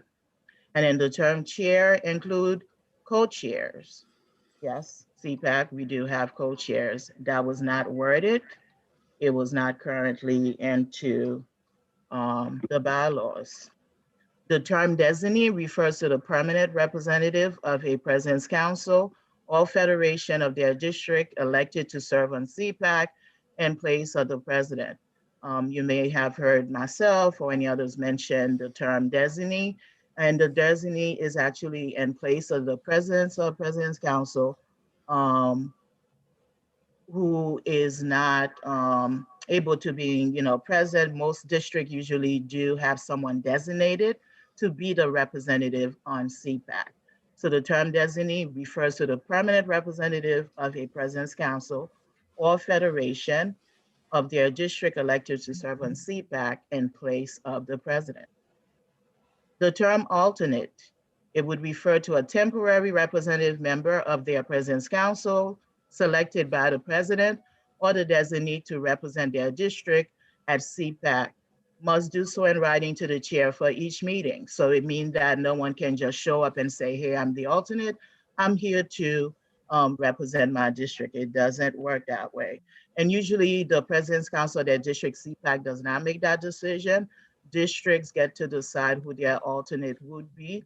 And that comes directly from the President's Council, President or the designee, in the event that they cannot attend a CPAC meeting where representation is actually required, they have an alternate in place. And it's not permanent, it is temporary. So therefore, the term alternate refers to a temporary representative, member of their President's Councils, selected by the President designee to represent their district at CPAC. And then the term outgoing members refers to members who were a voting member the prior year and were not reelected. Very simple. It's been into the bylaws, but we wanted to redefine and make it clear. You simply were not reelected. You were a voting member the prior year, but were not reelected for the following incoming year. And then we have the term alumni, which we currently did not have. And on the bylaws committee, we sort of wrestled back and forth with that a bit, and we came to the conclusion of the term alumni would refer to a voting member or parliamentarian who have served on CPAC. And it shouldn't be whether if it's a first year, second year, third year, and so forth, but just simply that they served on the executive board, they were a voting member on CPAC, and no longer, therefore they became alumni. And the alumni, by the way, are just there to simply help guide and provide, assistance and so forth, and help support. CPAC will help support the council. Further down, please, Mr. Chair. The term non-voting member refers to a member of the general public, parents, and all guardians of New York City public school students who are welcome to attend CPAC monthly meetings and participate in CPAC standing committees.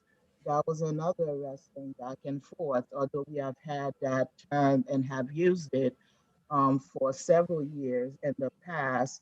But in terms of clarity, the current wording into our bylaws states concerned community members. We felt that it shouldn't just be anyone that comes and also are not New York City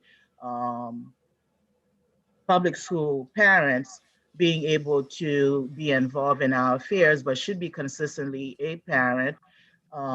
We know there are some community members who are concerned and so forth, but there should be a limit to how much involvement just anyone could be coming from out of state and claim that they are concerned community members. So we wanted to tighten that up and really define what for CPAC the term non-voting member would be. And the proposed wording would be refers to members of the general public, parents and all guardians of New York City public school students who are welcome to attend CPAC monthly meetings, as well as participate in standing committees. So Marie, are we gonna vote on Yes. the sections Yes, so I'm and then yes. move on? Do I Correct. need to? Hold on, no, not. So let's go further down, because remember I said we're doing it by section. It's quicker that way. And by the way, the reason why we're doing that, because we're virtual. If we were in person, we would literally have the old bylaws, the ones from 2015, along with the new proposed amendments. We'll be able to actually flip through pages. As I mentioned earlier, I'm not able to do the split screen where I'll be able to show what's the current wording into the bylaws and then go back to resharing and then the proposed amendments. So now here it is, what we're showing you below, based on what I had just read. Go back up, please. Right here. The first column represents, as I mentioned, the current wording. The proposed amendment, meaning what we're proposing to change it into. And if it's been adopted, is the third column, what would read as, meaning that's what would be inputted into the our new amended current bylaws. Right. And in this section, Marie, basically in this section, we are amending the include Saturday and Sunday, amending the parliamentarian definition, and then we are adding a whole section, a whole slew of definitions that were not part of the bylaws at all before. That's correct, yes. Which is what. So let's keep going further down, yes. And then with what I mentioned, it's just, for record and purpose. And this is where we had proposed in the first, actually the second column, and the third one, if adopted, that's why it's no longer yellow. This is why it would read as, and keep going down. And this would be yes. And So also till here, in that right? This term, is the bottom of what we are yes, looking at right now. Okay. yes. And then further down, the term autonomous, we wanted to also add that in there because there was a lot of confusion. What does that mean exactly? And by the way, just as a side note, I wanted to mention that PAs and PTAs are autonomous. Although you are guided by, the Chancellor's Regulation 660 as well as President's Councils. However, the term autonomous refers to CPAC and any other parent organization having the sole authority to govern its own affairs. We conduct our own business. So it's proposed to add the term autonomous in there as well. And then on the very top that you're looking at is just said for an example, in terms of what could be inclusive of the non-voting members, which is CPAC is in itself a President's Council of a President's Council. Let's just keep that in mind. And also it was considered consequently that only co-presidents are considered non-voting members. But no, we rectified that to include that parents of New York City public school students, as well as their guardians, should be included into that term. So now, Mr. Chair, let's go back to the very top because we don't have any more But definitions. hold on a second. So there are two definitions for non-voting members? This part actually has been changed and removed. This was simply for redefinition as we were having discussion, but then finalized back to the very top is what we propose to adopt. Go back to the very top, right here. No. So the term non-voting members refers to members of the general public, parents and all guardians of New York City public school students who are welcome to attend CPAC monthly meetings as well as participate in CPAC committees. Okay, Maribel, so this page that we are looking at is what we are actually wanting to Actually, vote on. I'm sorry, but when was this decided, Marie? When I thought that the membership was gonna take a vote on what is the definition of a non-voting member, and you're telling me that we've already decided that a non-voting member is basically anybody in the whole of New York City who has an interest in schools. So let's talk about what is membership and what is participation. Okay, and hold on a second, Martha. Martha, wait a second. This is not what was agreed upon at the last meeting. We were going to have the general body vote on the definition of a non-voting member. Yeah, Martha, just Yes. wait a second. Yes. So why don't we go by everything here except for the 10 non-voting member and approve Well, it, and then open the discussion on that section. Okay, as I mentioned at the very beginning, we were going to have discussion on that. And yes, there is 2 of them being proposed. That's why you also still see it at the very bottom with the columns, Martha. And that's why we're doing it by section to finalize with the membership. And those 2, the proposals were actually submitted to the membership for it to be considered what we would like for it to be. And I did state that earlier. And yes, no, it's not finalized. We are open for discussion.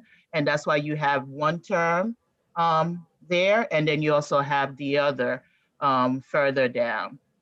And the reason why that is currently in our bylaws, we have a term with reference to it as concerned community members, and we had issues with that. And yes, you are correct. Nothing is finalized. We are going to have discussion on that. And this came as another recommendation along with voting members who wanted to add that in there being proposed as well. And that's why you still see it at the very bottom of the column, which reference to consequently President's Council presidents and their designees are considered to be non-voting members. So here we are with those sections. So that's why we said we're going to approve and have discussion on them section by section. So let's go with the, and then you will need to actually do a roll call as we going section by section, Marco or Jimmy, Okay. and then have discussion where members feel that they need more clarity on. Okay. So Martha, go back, and if you want to open the discussion. So I guess, so we're going to vote on this, but before voting, we're going to discuss this part, correct, Marie? Yes. Okay. So Martha, now, oh, you lower your hand, so you don't have anything. Oh, no, I did. I just unmuted and lowered my hand. Okay. I just, again, I'm sorry I spoke out of turn, but I was surprised because I was at the meeting and I didn't, anyway, blah, blah, blah. Membership is membership. Participation is participation. If I am a secretary of a PA, am I a member of the President Council of that district? No, I'm not. The president or the designee is a member. Can I attend president's councils and participate? Oh, I absolutely can. Okay. So when we start talking about members, we need to be clear what membership is. And we are a president's council of president's councils. So just like president's councils, only presidents and their designees can be members. So this idea of a voting or a non-voting member is really a small group of people. If you're a voting member, you're the president or the designee who's been appointed. If you're a non-voting member, you're a co-president or even two co-presidents in the case of a designee. And everybody else is an interested party, a member of the public, but they're not members of the council. That's Okay. my So point. Martha, so basically what you are suggesting is that the term for the term non-voting members, we adopt the definition that is written Right Yes. below. right here. Right here. Yes. That's my This one. suggestion. That's my opinion. Okay, great. Cherie. I was just asking for clarification on, are we supposed to be doing like a whole section, or are we supposed to be voting on each added amendment? You know, so not just the whole section of term, because like, what if somebody has an issue with designee? You know, so are we supposed to be doing each one? Or We should be doing each one individually, because it might be questions coming up like what's happening now as you're going through each one, because we started earlier this year and we had a script that we should follow, because when we come up with the proposal, we supposed to, the amendment, we supposed to bring it forth, and everyone had received it. Although guys, if we go to amendment per amendment, we're gonna be here till tomorrow morning. So I suggest that we pick out elements that are in fact under discussion. Like in this case, I feel we can vote on all the changes except for the non-voting members, unless somebody else raised some issues with some other of the changes. So where we could say, No, okay. so that we could vote in one slot of all the definition with the exception of the non-voting member, and then have a specific vote for the non-voting members terminology. We are under I just say that definitions I don't think that's right. I'm sorry, I don't think that's right. I think if we're going to do bylaw amendments, then you have to take them point by point. If you don't want to do that, then it becomes that it's a bylaw review, and we change the whole document, you know, put all of this in and let us vote on it as a whole. I mean, and so that's, you know, that's So to minimize but we the- can just put for a vote, for a single vote. Ladies and gents, so Amendments, this is a set of the- amendments. the order to actually do that. Yes, it is by section and also by articles. However, because we are in this space, forget about, you know, in the essence of time. Let's just go with each section and get a roll call to amend those proposed changes so that we can get to other portions. Right. So, Leonard. Yeah, I'm sorry, I'm losing everyone a little. I understand what we're doing. Is there a way to go back up to, we're not talking about voting members, right? Okay. Yeah, I just want to, look, my only concern is, I just want to make sure if anybody is going to be a voting member CPAC, whether they're a designee or not, that they just have a child in the New York City school system. That's the only thing I care about. No, I don't even know if that's up for discussion right now. I'll just leave it at that. Well, we don't have a definition of voting member in here. this is just in reference to determining non-voting member. And by the way, this is already stated. We lost your audio. Yeah. For the past 10 years, it's been in there. But we have had some moments of non-clarity. And this is where we are in terms of that. So what I'm proposing, again, in doing this, and because we are not in person and being able to flip through the pages, we can go through each proposed add-on. There's a difference in amending current wording into the bylaws, and there's also addition. And you have four before you is one is to amend a definition and also adding what was not already in existence. So I propose that we go line by line and go through the roll call and then have the discussion on the non-voting member. Obviously, we know there would be discussion. So that's going to come up. A lot of those things are proposed. There would be discussion, and then for a purpose of clarity for our voting members and also what they're willing to adopt. So let's go by section. And then Mr. Chair, to do a roll call with the voting membership present to vote. And the first one would be to include Saturday and Sunday. There is no current wording in there. Can we have a roll call, please, with the voting membership? Can we just go for raise hand to Line by- approve? No, you want to go for roll call. All right. Yes. District 1, yes. District 2.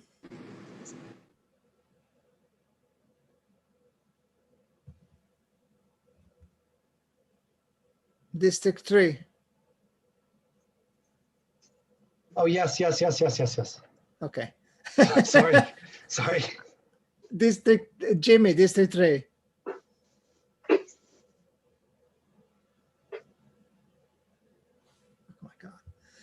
Rashida, District 4. Yes. Jacqueline, District 5. Yes. Lourdes, District 8. Which amendment are we voting on? First one, adding to include Saturday and Sunday. Yes. Dolita, District 9. Yes.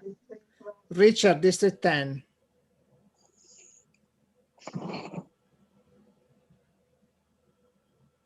Miriam, District 11. Yes. Doris, District 12.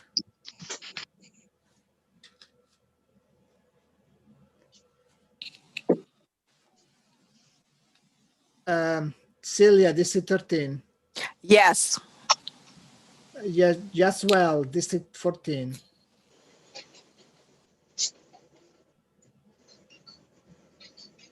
Janice, District 16. No, Katea, District 15, sorry.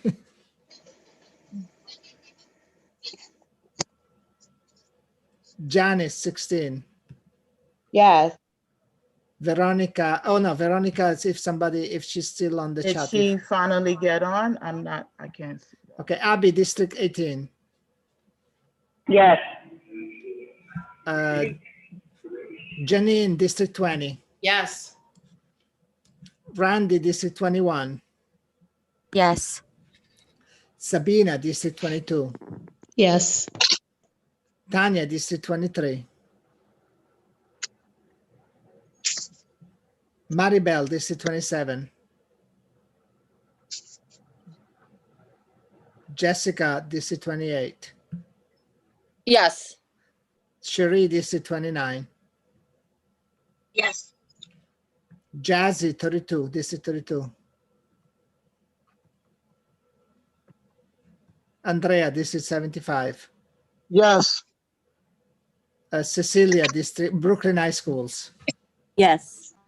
Martha, Manhattan High Schools. Yes.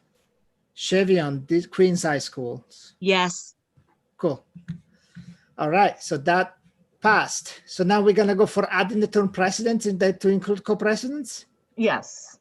All right, so for adding the term president to include co-president as a Definitely adding as a that definition. definition. District 1, yes. District 2. Oh, God. We're jumping number 2? Yes.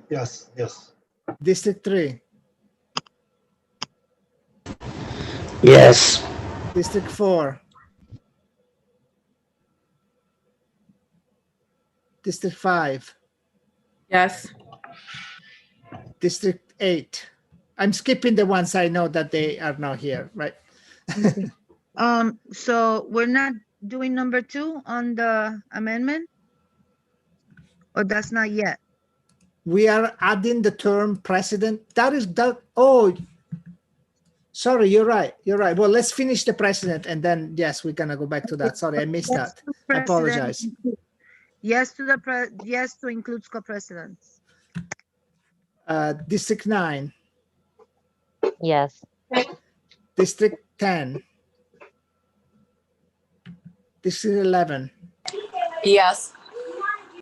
District 12. District 13. Yes. District 14. Yes. District 15. Yeah. District 16. District 18. We already Yes. applications for next week. So I was like, District 20. Yes. District 21. Yes. District 22. Yes. District 23. District 24. Oh no, Matty left. District 27. District 27 also had to leave. Oh, okay. District 28. Yes. District 29. Yes. District 32. District 75. Yes. Brooklyn High School. Yes. Manhattan High School. Yes. Queens High School. Yes. Cool. So sorry, I missed the other shit. The number 2, we are adding this wording and the officer committee. Marco, Staten Island is on. Oh, Aaron, how are you doing? Good, Staten Island, yes. How are you? Good. How are you doing? Sorry about that. I didn't know you got on. No problem. Thank you. So now we go back to the number 2 that I skipped by mistake. Apologies. So we had the term parliamentary referred to a consultant appointed by the chair who advises the chairs, and we are adding and other officers, committees, and member of matter of parliamentary procedures and execution of laws and regulation as outlined in CPAC bylaws. So we are. And by the way, for clarity, the current wording and there is there. The only exception and is execution of laws. So I would read out what is currently in the bylaws.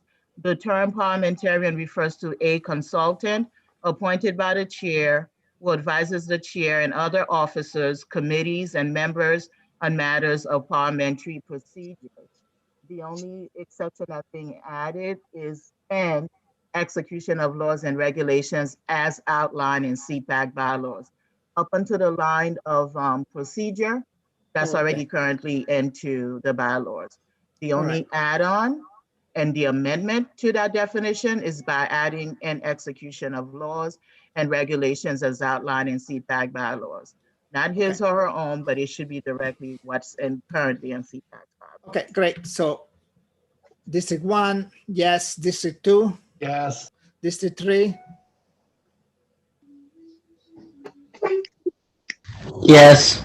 District 4, Yes. District 5, Yes. District 8, Yes. District 9. I think the letter had to leave, right? Yes, yes, Oh, you're here. yes. Okay, good. District 10, I think he had to leave, and there is 11, Yes. 12, 13, Yes. 14, Yes. 15,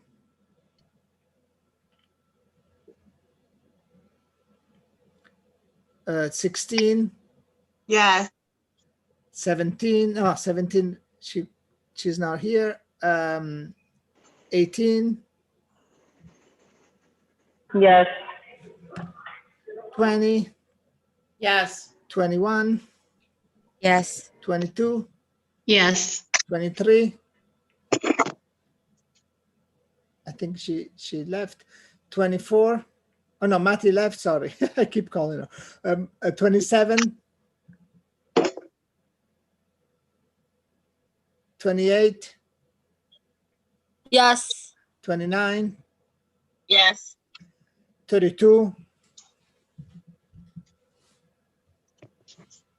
75. Yes. Brooklyn High School. This is about the Palomarian. This is the term. Yeah, that's the one. Yes. Okay, yes, yes. Manhattan High School. Yes, but quickly, Robert Robinson is pointing out, Marco, that you actually need to, when you read the amendment, you need to ask the floor if there's any debate. And if no one has debate, then we can go ahead with the roll call. But at each amendment, we actually need to invite people. I'm just reading what's on YouTube. Okay, but Manhattan so High we School's, yeah. actually have debate We on all of did, this yes. before. So we had the debate. Okay, he's just talking about the, you know, Yeah. he's a very stickler for. I know, and I'm not. For procedure. I hate procedures. Okay. And so And Martha, we didn't have debate because you didn't state that to people that they could debate at that time. Marie read the descriptions and gave background. so what do you want to do, Sherry? You want to start from scratch? Look, I'm just saying, don't say that when that's not what the process was. You're not doing it Well, correctly. we had the discussion, and anybody who wanted to discuss this was able to discuss. Queens High Schools, Yes. Yes. Staten Island High Schools.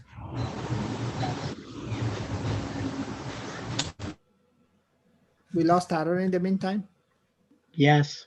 Oh no, you're here. Good. How are you doing? Again. All right. So next one. The term chair include co-chairs. Is there any discussion on this?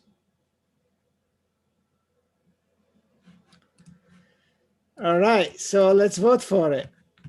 District 1, yes. District 2. Yes. District 3. Yes. District 4. Yes. District 5. Yes. District 8. Yes. I think the later left. I keep forgetting who left or who didn't. Richard, District 10, I also think he left. 11.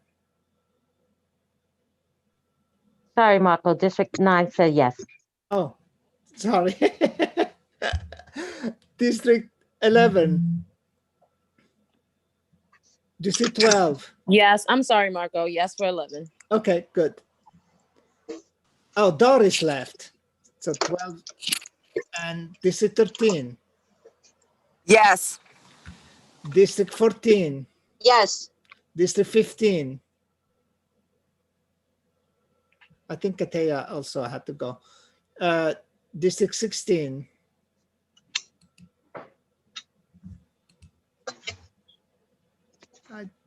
I see her here, but I don't hear a vote.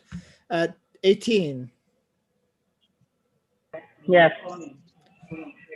District 20. Yes. District 21. Yes. District 22. Yes. District 23. Oh no, Tanya had to go, I think. District 27. No, potentially Maribel had to go too. 28, Yes. District 29, Yes. District 32. Jazzy, she's gone. District 75, Yes. the Brooklyn High School, Yes. Manhattan High Schools, Yes. Queens High Schools, Yes. Staten Island High Schools. Yes. Thank you. The term designee refers to the permanent representative of the President Council Federation and their district elected to serve on CPAC in place of the president. These are all additions, right? So we are adding this term. Yes. Is there any discussion on it? Yes. All right. Yeah. Oh, I just had a quick discussion. Oh, okay. Again, just note, my only thing is I tend to be a little concerned about people who don't have children in the system. I don't know if that's really the place to address it or it's the time to address it now, but you know, I mean, I've seen some other organizations that are out there that purport to speak for parents when the representatives don't have any children in the system. You know, I don't know if that could be included or if it's too late or if it. Well, I think the designee, and I'm not sure, Marie, can you confirm? I think it's somewhat other place, has to be a president council, has to be on president council. President's Right? council. It's elected by president council and it has to be on president council. So that issue is. So consequently, okay. Yeah, consequently, there would be parents of, you know, New York City Public School, and parental also guardians. they're within that president's council for that district. So the term that you're referring to, Mr. Silverman, is not at that point yet. It's just the term designee is just someone that is in place of the residence council president who have been designated and voted on by their district to represent their district instead of the president. Okay, so I guess we're talking about alternates. This is maybe the next term. No, that's not the alternate. That's not the alternate either. Okay.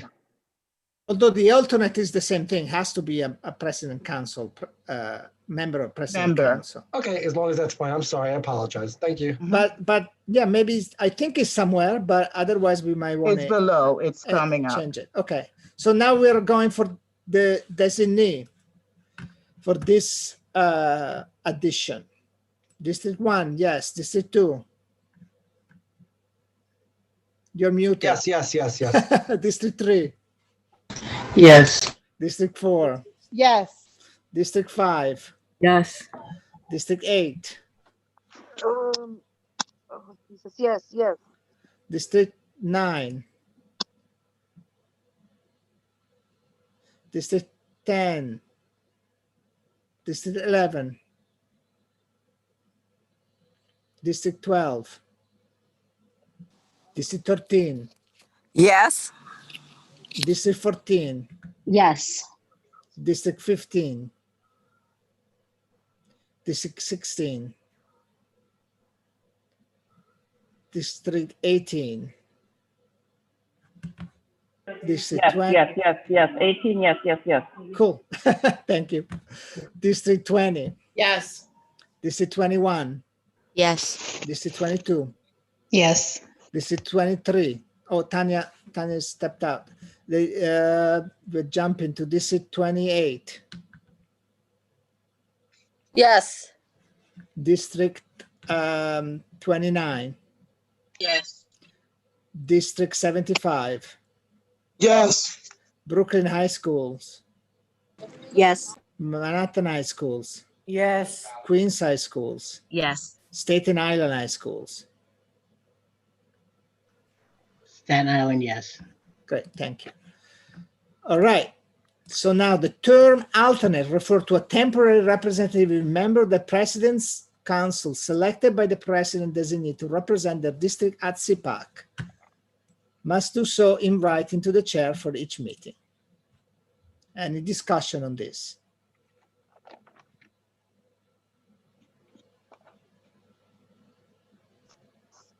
I guess not. Actually, Martha raised her hand. Or do you? Are they? Does this give them? Are they allowed to vote, or does that come later on in the? This is just a definition, right?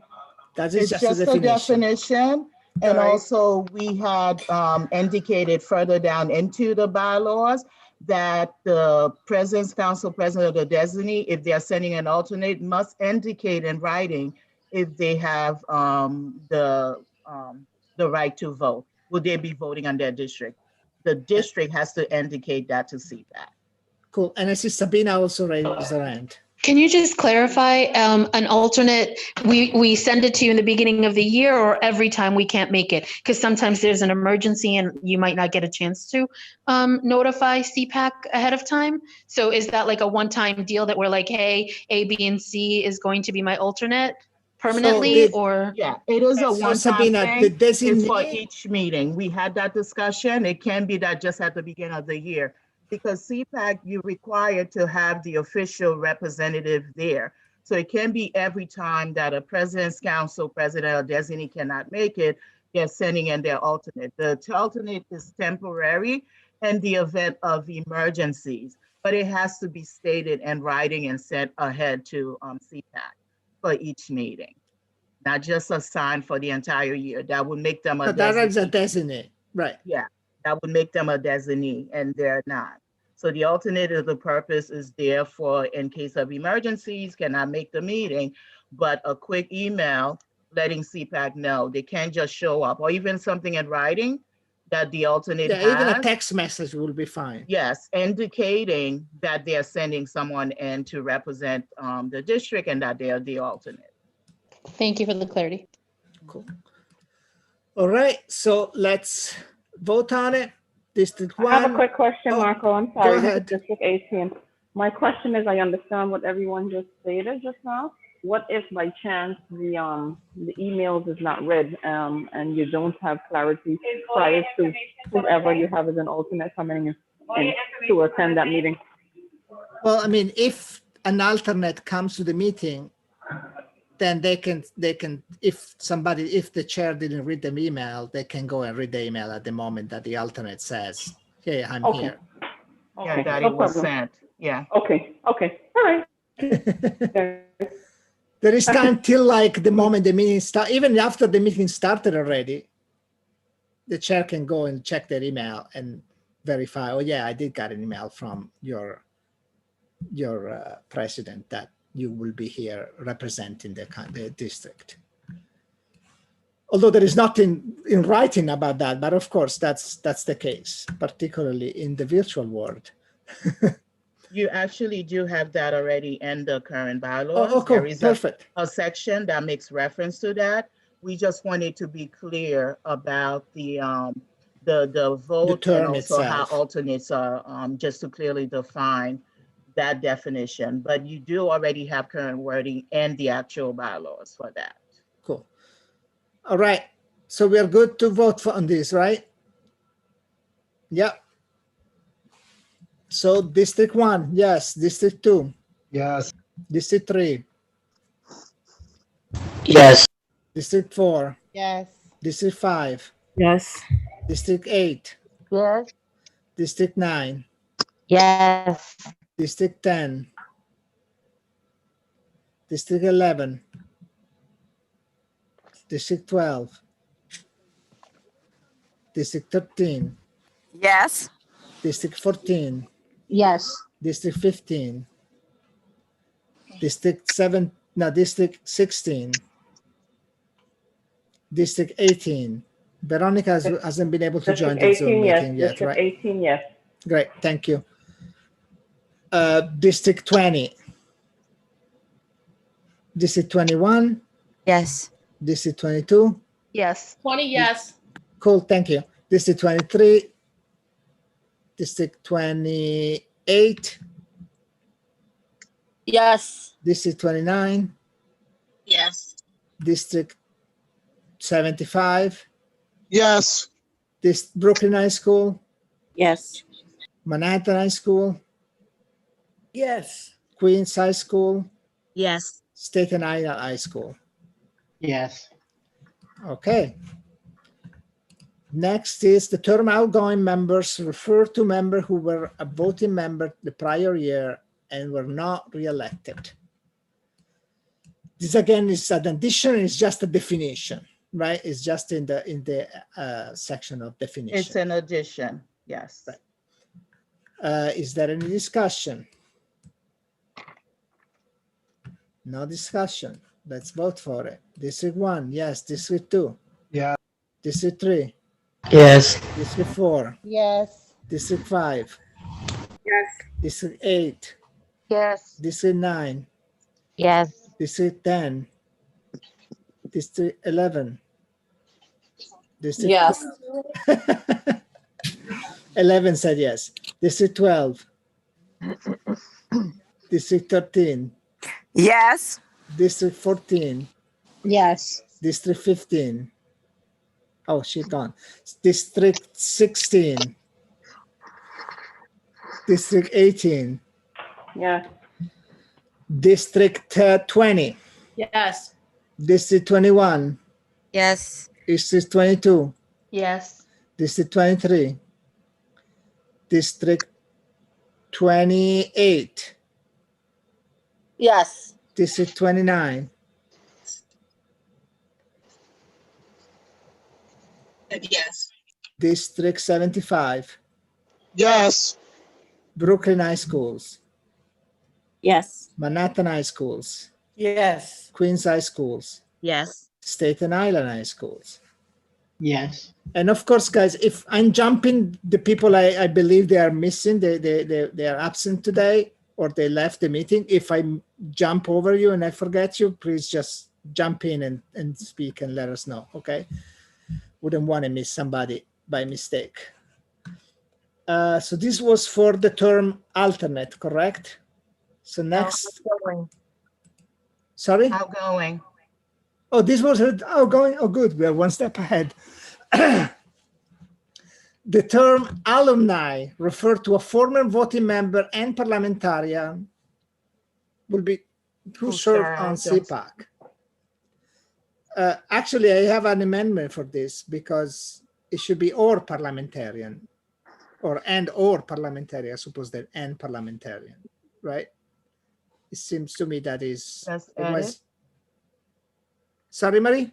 Let's add it and add the and. Yeah, I or. can now add it because this is the one I have is a PDF. That's why I wanted my Word. I know. If you email it to me, I can display the Word document. Okay.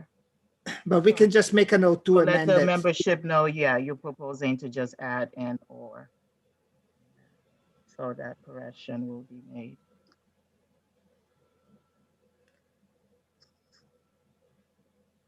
And when we say who served on CPAC, are we meaning who was in the executive board of CPAC, or that was a member, a voting member of CPAC?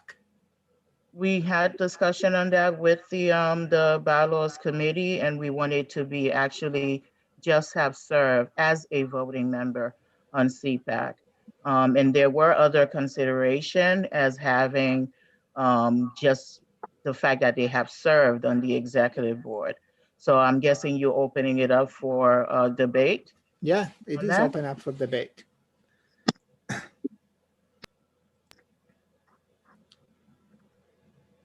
Sheree, go ahead. My question is, what is the need to have the term alumni or to have this when we already make space for non-voting members? Because non-voting members at this point, as we're trying to define it, are not alumni. Alumni, just the same as if you had attended a particular college or university, you were actually a member, you attended there. In terms of CPAC. We're not a college and university. This is CPAC Yes. that has a defined voting group. And that's, if you are no longer representative of your district, you are no longer a member of CPAC. So I'm trying. Yes, no longer. Wait, Marie, I know we are not alumni on PA and PTAs. It specifically states that we aren't supposed to have former members. We're not allowed to have them on president's councils. Why are we putting them in CPAC? They're allowed to be involved because they're non-voting, they would be a non-voting member. They can be a part of our committees. That's to the extent of it. Our membership is defined already, so we wouldn't have alumni. So I believe, and possibly we actually didn't then, so the idea even came at the time that we were dealing with the election grievance, in which we felt the alumni could serve as a As guidance, as as a advisors, guiding yes, body, like and that to could help in those support. situations. Although I don't know that then we actually.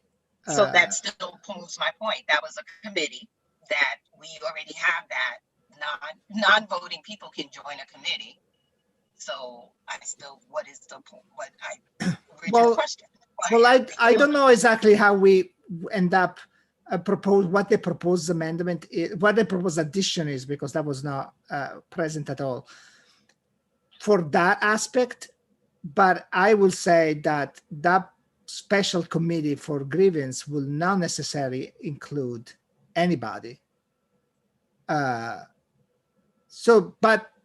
yes, and so in that's that correct. sense, It would not just include any member of the public to being part of that, but in reference to the alumni, and also because it was proposed to create that committee, because the alumni will be there in support of the council, because they have actually served, whether if they were on the executive board of CPAC or just serve as a voting member.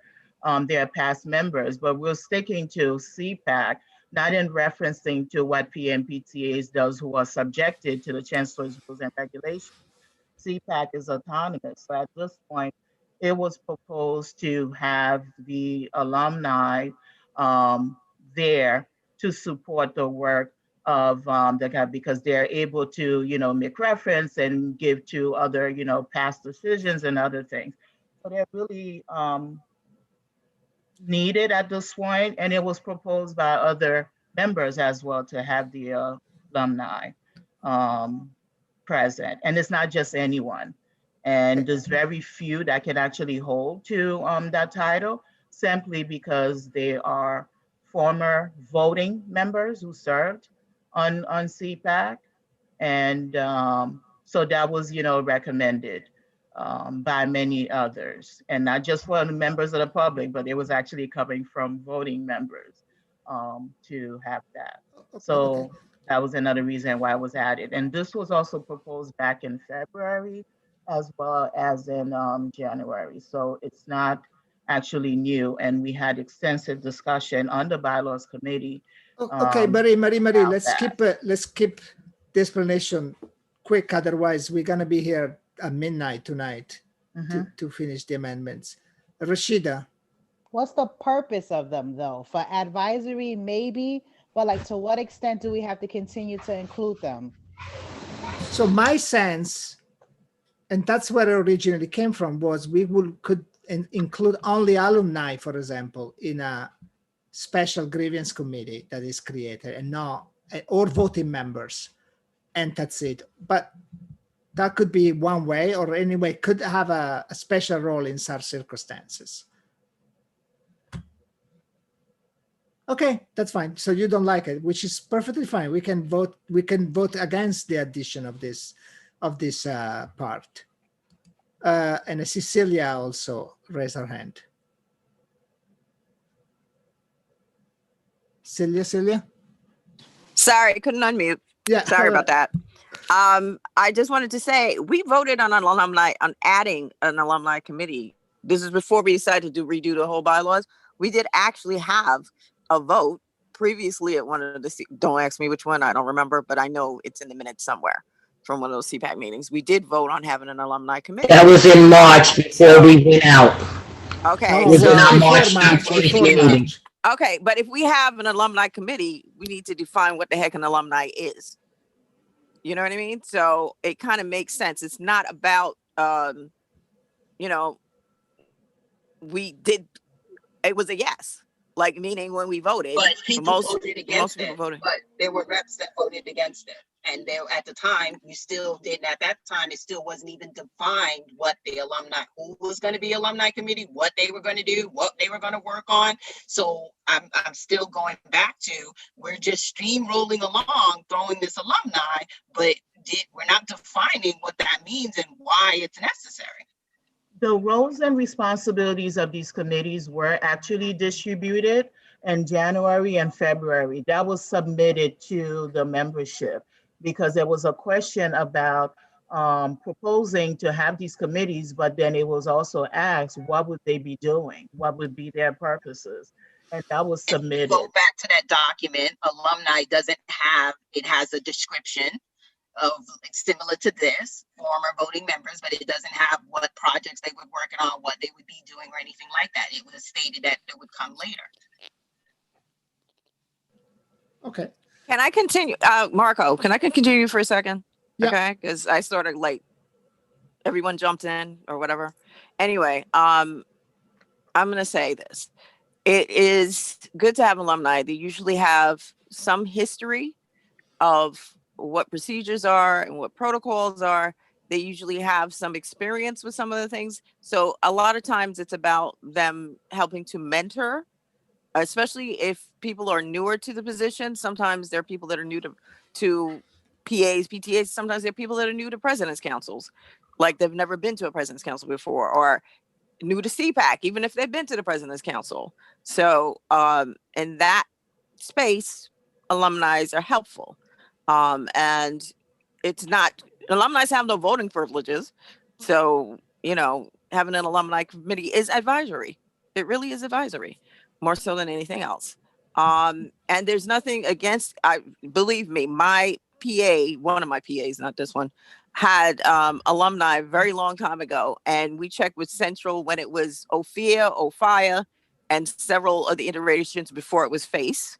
And there's nothing that's come up that's blocked that from happening. There are schools that legitimately have alumni. There are a lot of PAs and PTAs that have alumni in their committees, have committees for alumni.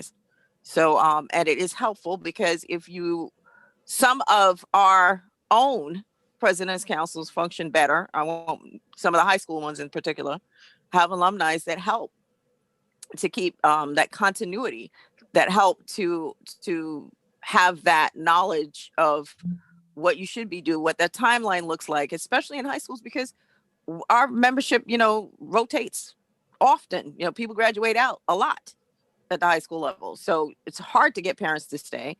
And if you get a new parent, you want them to be able to at least have somewhere to turn to ask a question or whatever else.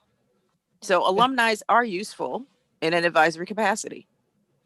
Cool. And since we did vote for alumni, then I would say, why vote for an alumni committee? Yes. And then not have a definition for what an alumni is in the bylaws.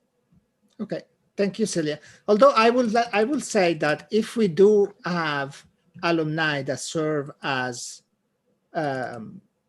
support effectively to keep a history, we will want, it wouldn't have to be just a voting member once. I will say we'll need to have been at least executive board member once, or maybe even an executive board member more than once, to make sense in terms of like providing this support. Otherwise, it doesn't necessarily provide that support.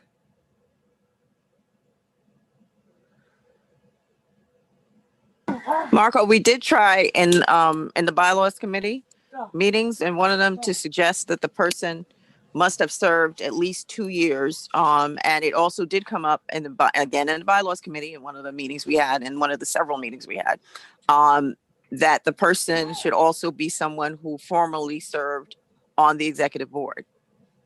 We loosened it to former voting members because sometimes you have a district that has been there, the person has been there 3-4 times and stuff in some cases. So we loosened it to include that. And that's why you have the definition that we're currently saying. So someone else can propose adding something to it, just the same way they added something to the other ones. Okay. And I think your open debate was to also, because the previous wording did have served on the executive board of CPAC for at least 2 years. And after discussion with the bylaws committee, and not all were able to be there and missed it, we had that discussion, and it was reduced to at least have been a former voting member and or parliamentarian who served on CPAC, and eliminating the 2 years, because it's possible, just like Ms. Green have said, that they may not have been reelected again to serve, and maybe they just did one 1 year. But in order to be under advisory capacity, I would think that, it would be fair that whether they had served on more than 1 year to fully understand, CPAC and how CPAC works. But after much discussion, it was reduced down to just a former voting member and or the parliamentarian who have served on CPAC. And So that's what was reduced. I'm gonna propose an amendment that is the term I had my hand alumni. raised. Oh, sorry, Jessica, I didn't see you. Go ahead. That's okay. I'm. You're probably thinking along the same lines as me, but I think it should read: the term alumni refers to a former voting member and parliamentarian who served on CPAC, whose role is in an advisory manner only, and will be asked. I think that you have to add something else, but I think that we have to add that something about advisory capacity only. Okay, I wasn't worried actually about that because so this is just the definition of the term. It's not necessarily what their role will do. Yeah. Which will come a later. But I say that if we want the alumni to be an advisory role, then it has to have had multiple years of experience on CPAC. Just having been, so I remember when I'd been 1 year on CPAC, I understood nothing about the function. I still don't understand anything about the functioning many years later. So so I will propose to amend it to say the term alumni refer to a former voting member and or parliamentarian who served on CPAC at least 2 years, of which one as part of the executive board.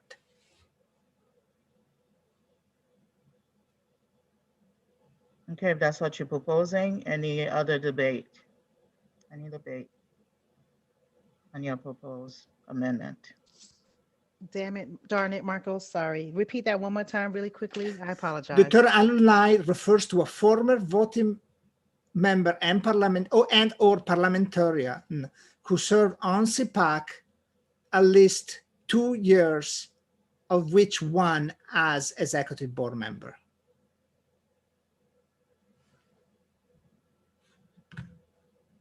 And I see Celia raised her hand. No, I actually was going to tell you to add back the 2 years, but you did. So it's fine. 2 years on CPAC and at least one of which as a voting member, as a executive board member. Okay. And I think you do need to add what Jessica said, which is in an advisory capacity. Well, no, the advisory capacity. So the advisory so this is just not an issue of the. So here we're only defining what the term means, right? Okay. The advisory capacity will be what they do, right? Okay. So that will not be part of the to the definitions. It will be part of some other aspect in the bylaw. But we have Leonard and Sherry with their hand raised. Leonard, go ahead. Yeah. So as I'm understanding it, that's not an and or executive member 1 year. That's just has to have been an executive member, correct? So again, let me say it again. So the term alumni refers to a former voting member and or parliamentarian who served on CPAC at least 2 years, of which at least one as in an executive board position. So again, it will be somebody that was a voting member for 2 years, and at least one of those 2 years was also in the executive board. Because I'm not sure that language makes it makes it 100% clear. Mm-hmm. Because when you say at least one, that kind of leaves me with the impression that it means you have to have at least 1 year as a member of the executive board. I just think the way it reads, I'm not sure how it looks when someone actually types it out. So I just wanted to make sure. So for example, I mean, would I be considered an alumni? I mean, I've served 2 years, but I've never been a member of the executive board. So I'm just. Right, you will not be. Okay, that's all. I just want to find out. So it will be served at least 2 years as a voting member of CPAC and served at least 1 year as an executive board member. Sherry, Sherry, yeah. sorry, that just confused me up. So I'm gonna have to, I'm gonna have to see that in writing. But I just wanted to say, I said the being in a advisory capacity, I do think belongs in the definition. Just it's not so much that's just a role; it's also a description of why we have alumni in are adding this term and using that. So that's all I want to say on that. But we definitely have in the chat what this definition is supposed to be before we vote. Yeah, let me try to write it down, and we can add the so the term light refer to a voting member and or parliamentarian who serve on CPAC at least 2 years and at least 1 year as executive. And serve 1 year on the executive, as an executive board member. It is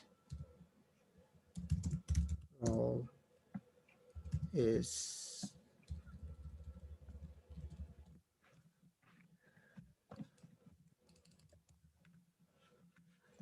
so let me put this part in the chat. Somebody proposed some additional change to add the wording on the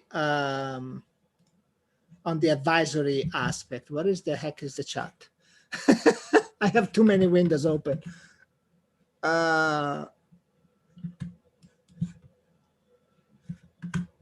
What is the chat?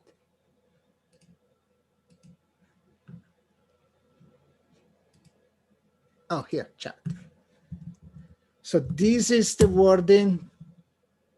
Let me see if I'm really making some mistake. Oh, I sent it by mistake privately to somebody, sorry. Here. And we can add an additional sentence to be to reflect the advisory.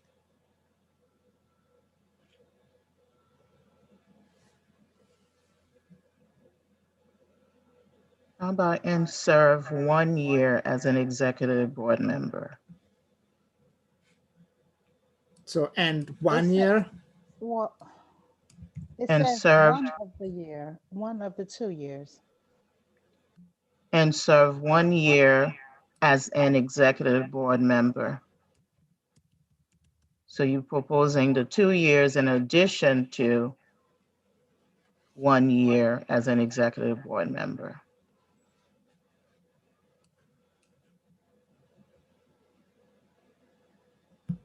So like this, the term will refer to a former voting member. And then we need to also add something about. So in looking at further comments, I see that Jessica said, who needs 2 years? And Rashida's asking whether if you want more years or less.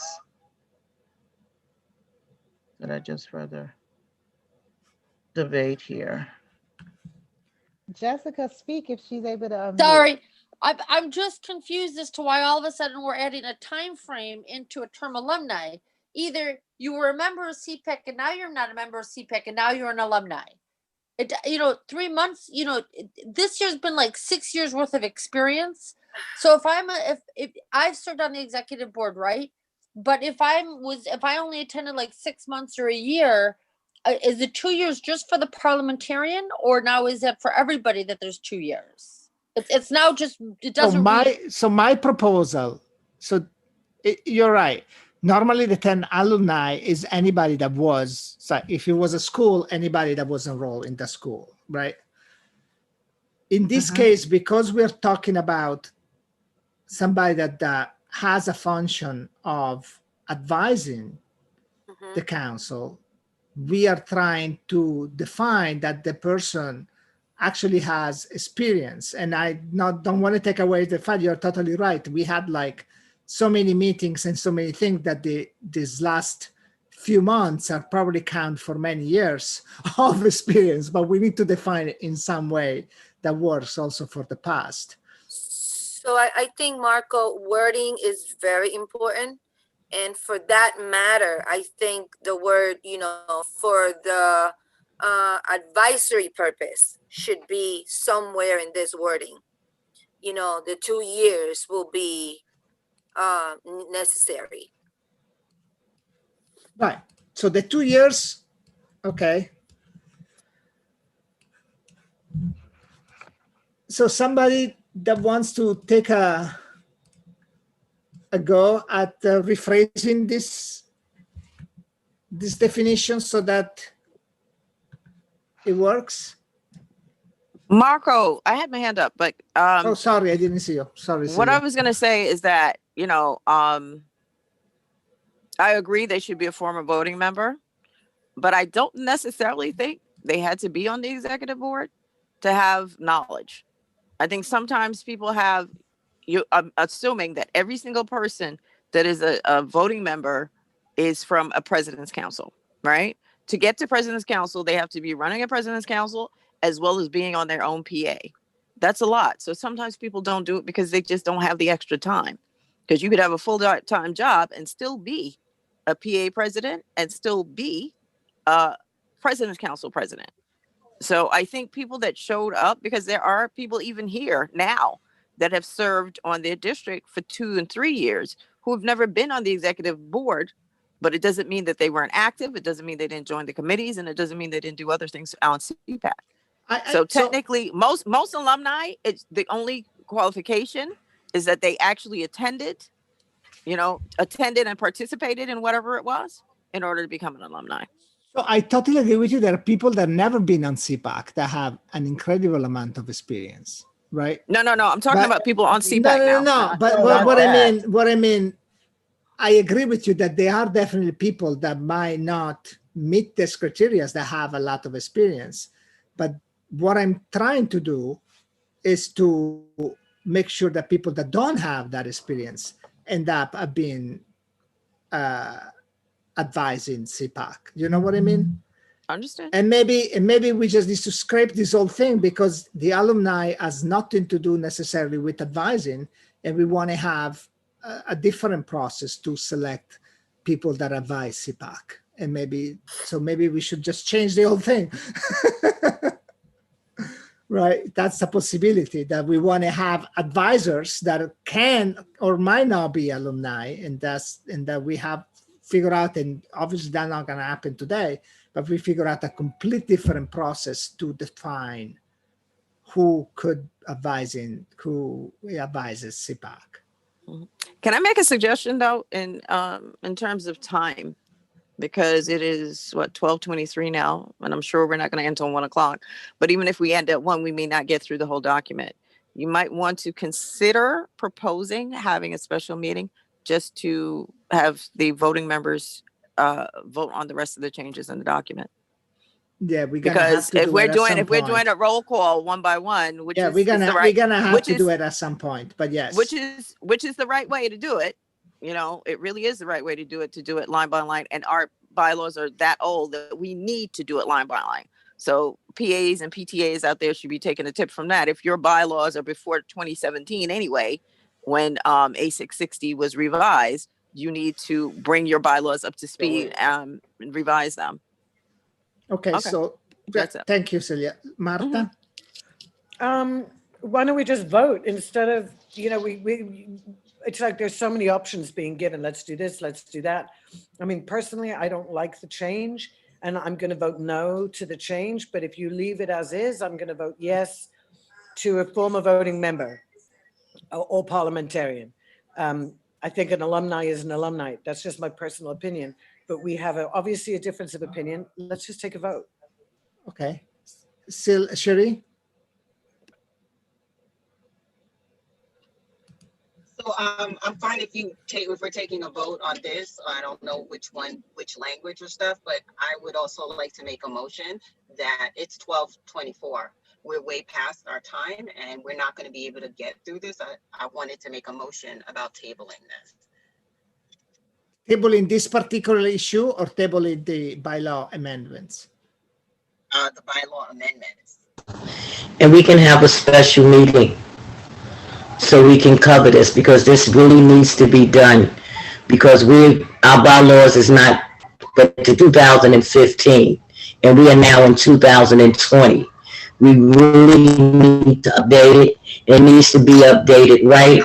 We need to use the proper script that was given to us when we started back in March, which will be resent to all the voting members so that they will have an understanding exactly how we are to propose amendments. As Cherie said, if we're president councils and we are setting an example for our PAs and PTAs, then we need to do it properly. So we need to be able to do it the proper way. So it does take a long time to do it, because we do have problems with people not, might want to contest it. We want to debate like we've been doing here now, and it takes a long time. So we need to be able to do it right if we're going to show our PAs and even to help our president councils to do the right way in amending their bylaws. Right. Rashida? Marcus, can I just say, wait, can I just say that we don't have to do it this way. It does not have to do bylaw amendments one by one. Our bylaws are so old that we could have done, which I thought we did, a bylaws review, and then redline a document, send that, and redline means you put in the Word doc, all the new changes, send that to everybody to review, and then come to the meeting. And if there's anything that comes up that people want to discuss, you can, but then you can vote on the whole bylaws. That's what we do for PAs, PTAs, and President's Council, is that you submit, especially for long-term, or when you do your 3-year review, the whole bylaw change, not just amendments. Amendments is fine when you have just a few, but we have a whole bunch right now. So that was what I meant about the motion. I'm sorry, Rashida, I just wanted to say that. Okay, go ahead, Rashida.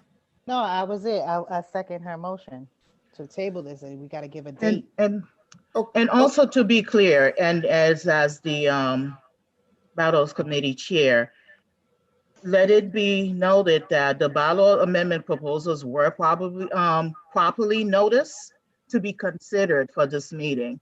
They were actually sent ahead to the membership and was asked to send in any proposed rewording or any questions, issues they have with the submitted bylaws amendments. So let it be known for the record that these notices were properly served to the membership, who should have revised and reviewed them ahead of this meeting. It was done accordingly. Not expected to have so many discussion, as many members of the Bylaws Committee are voting members actually sitting here that participated in this, all the proposed amendments that we had. And it was possibly at this when they had, either questions or comments, although we wrestled with a few things, but let the record show that this was properly noticed to the membership. So we were to convene today after 10 days when they were submitted, so that if there is any debate, but then at the same time to approve these amendments. And it's not the actual entire bylaws that was revised. It may seem a lot, but it's quite a few add-ons that are being proposed. Okay, so do we want to just propose a different date in which we're gonna continue this review of the bylaws? Should we do it next Thursday, or should we have it a different day?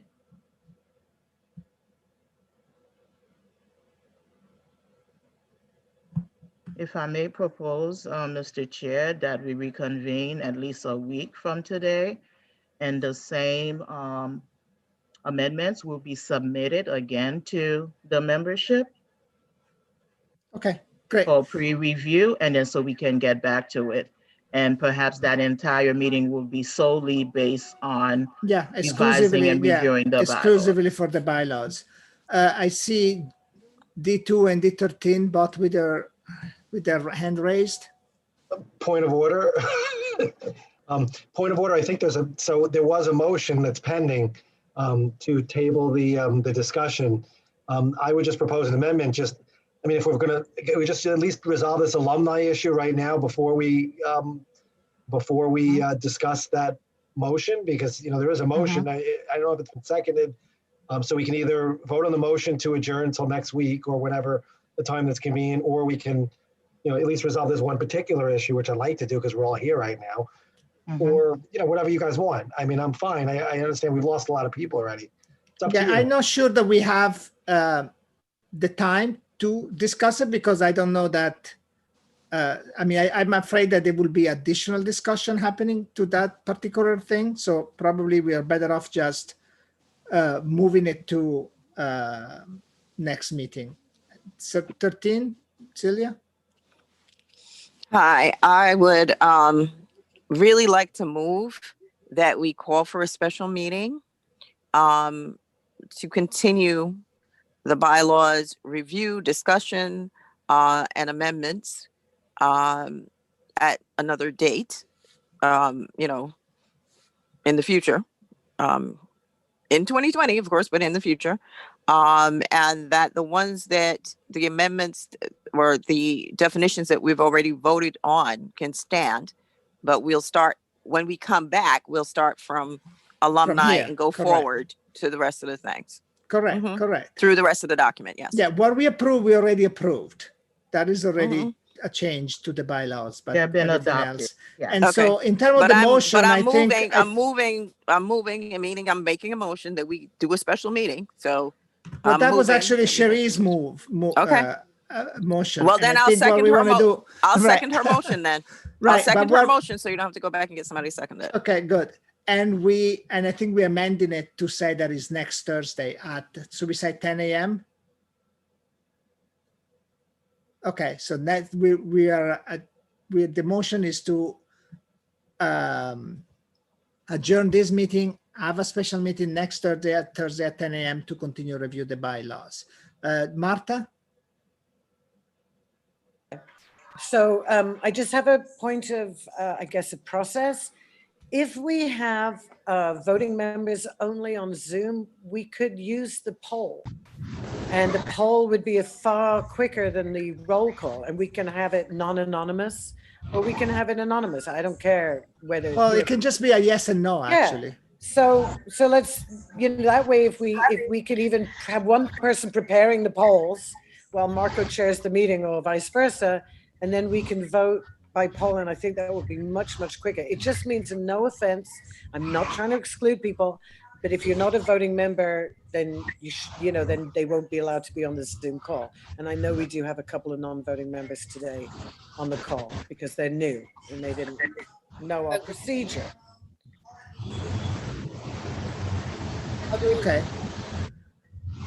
So we have a motion on the floor. The motion is to adjourn this meeting and have a special meeting on the 22nd. On October 22nd, 10 a.m., specifically to continue working on the bylaw amendments. So we have a motion, we have a second. I think everybody say hi. I think everybody's gonna approve. We don't need to go by roll call in this case. Just say hi and we are approving it, the motion. Hi. Aye. Hi. Hi. Hi. Aye. Anybody opposed? Nobody opposed. Anybody abstain? Nobody abstained. So motion passed. See you guys next Thursday. Thank you. Thank you, Marco. Bye, everyone. I know it's All not right, easy. bye-bye. Thank you. Have a great day, everyone. Bye-bye.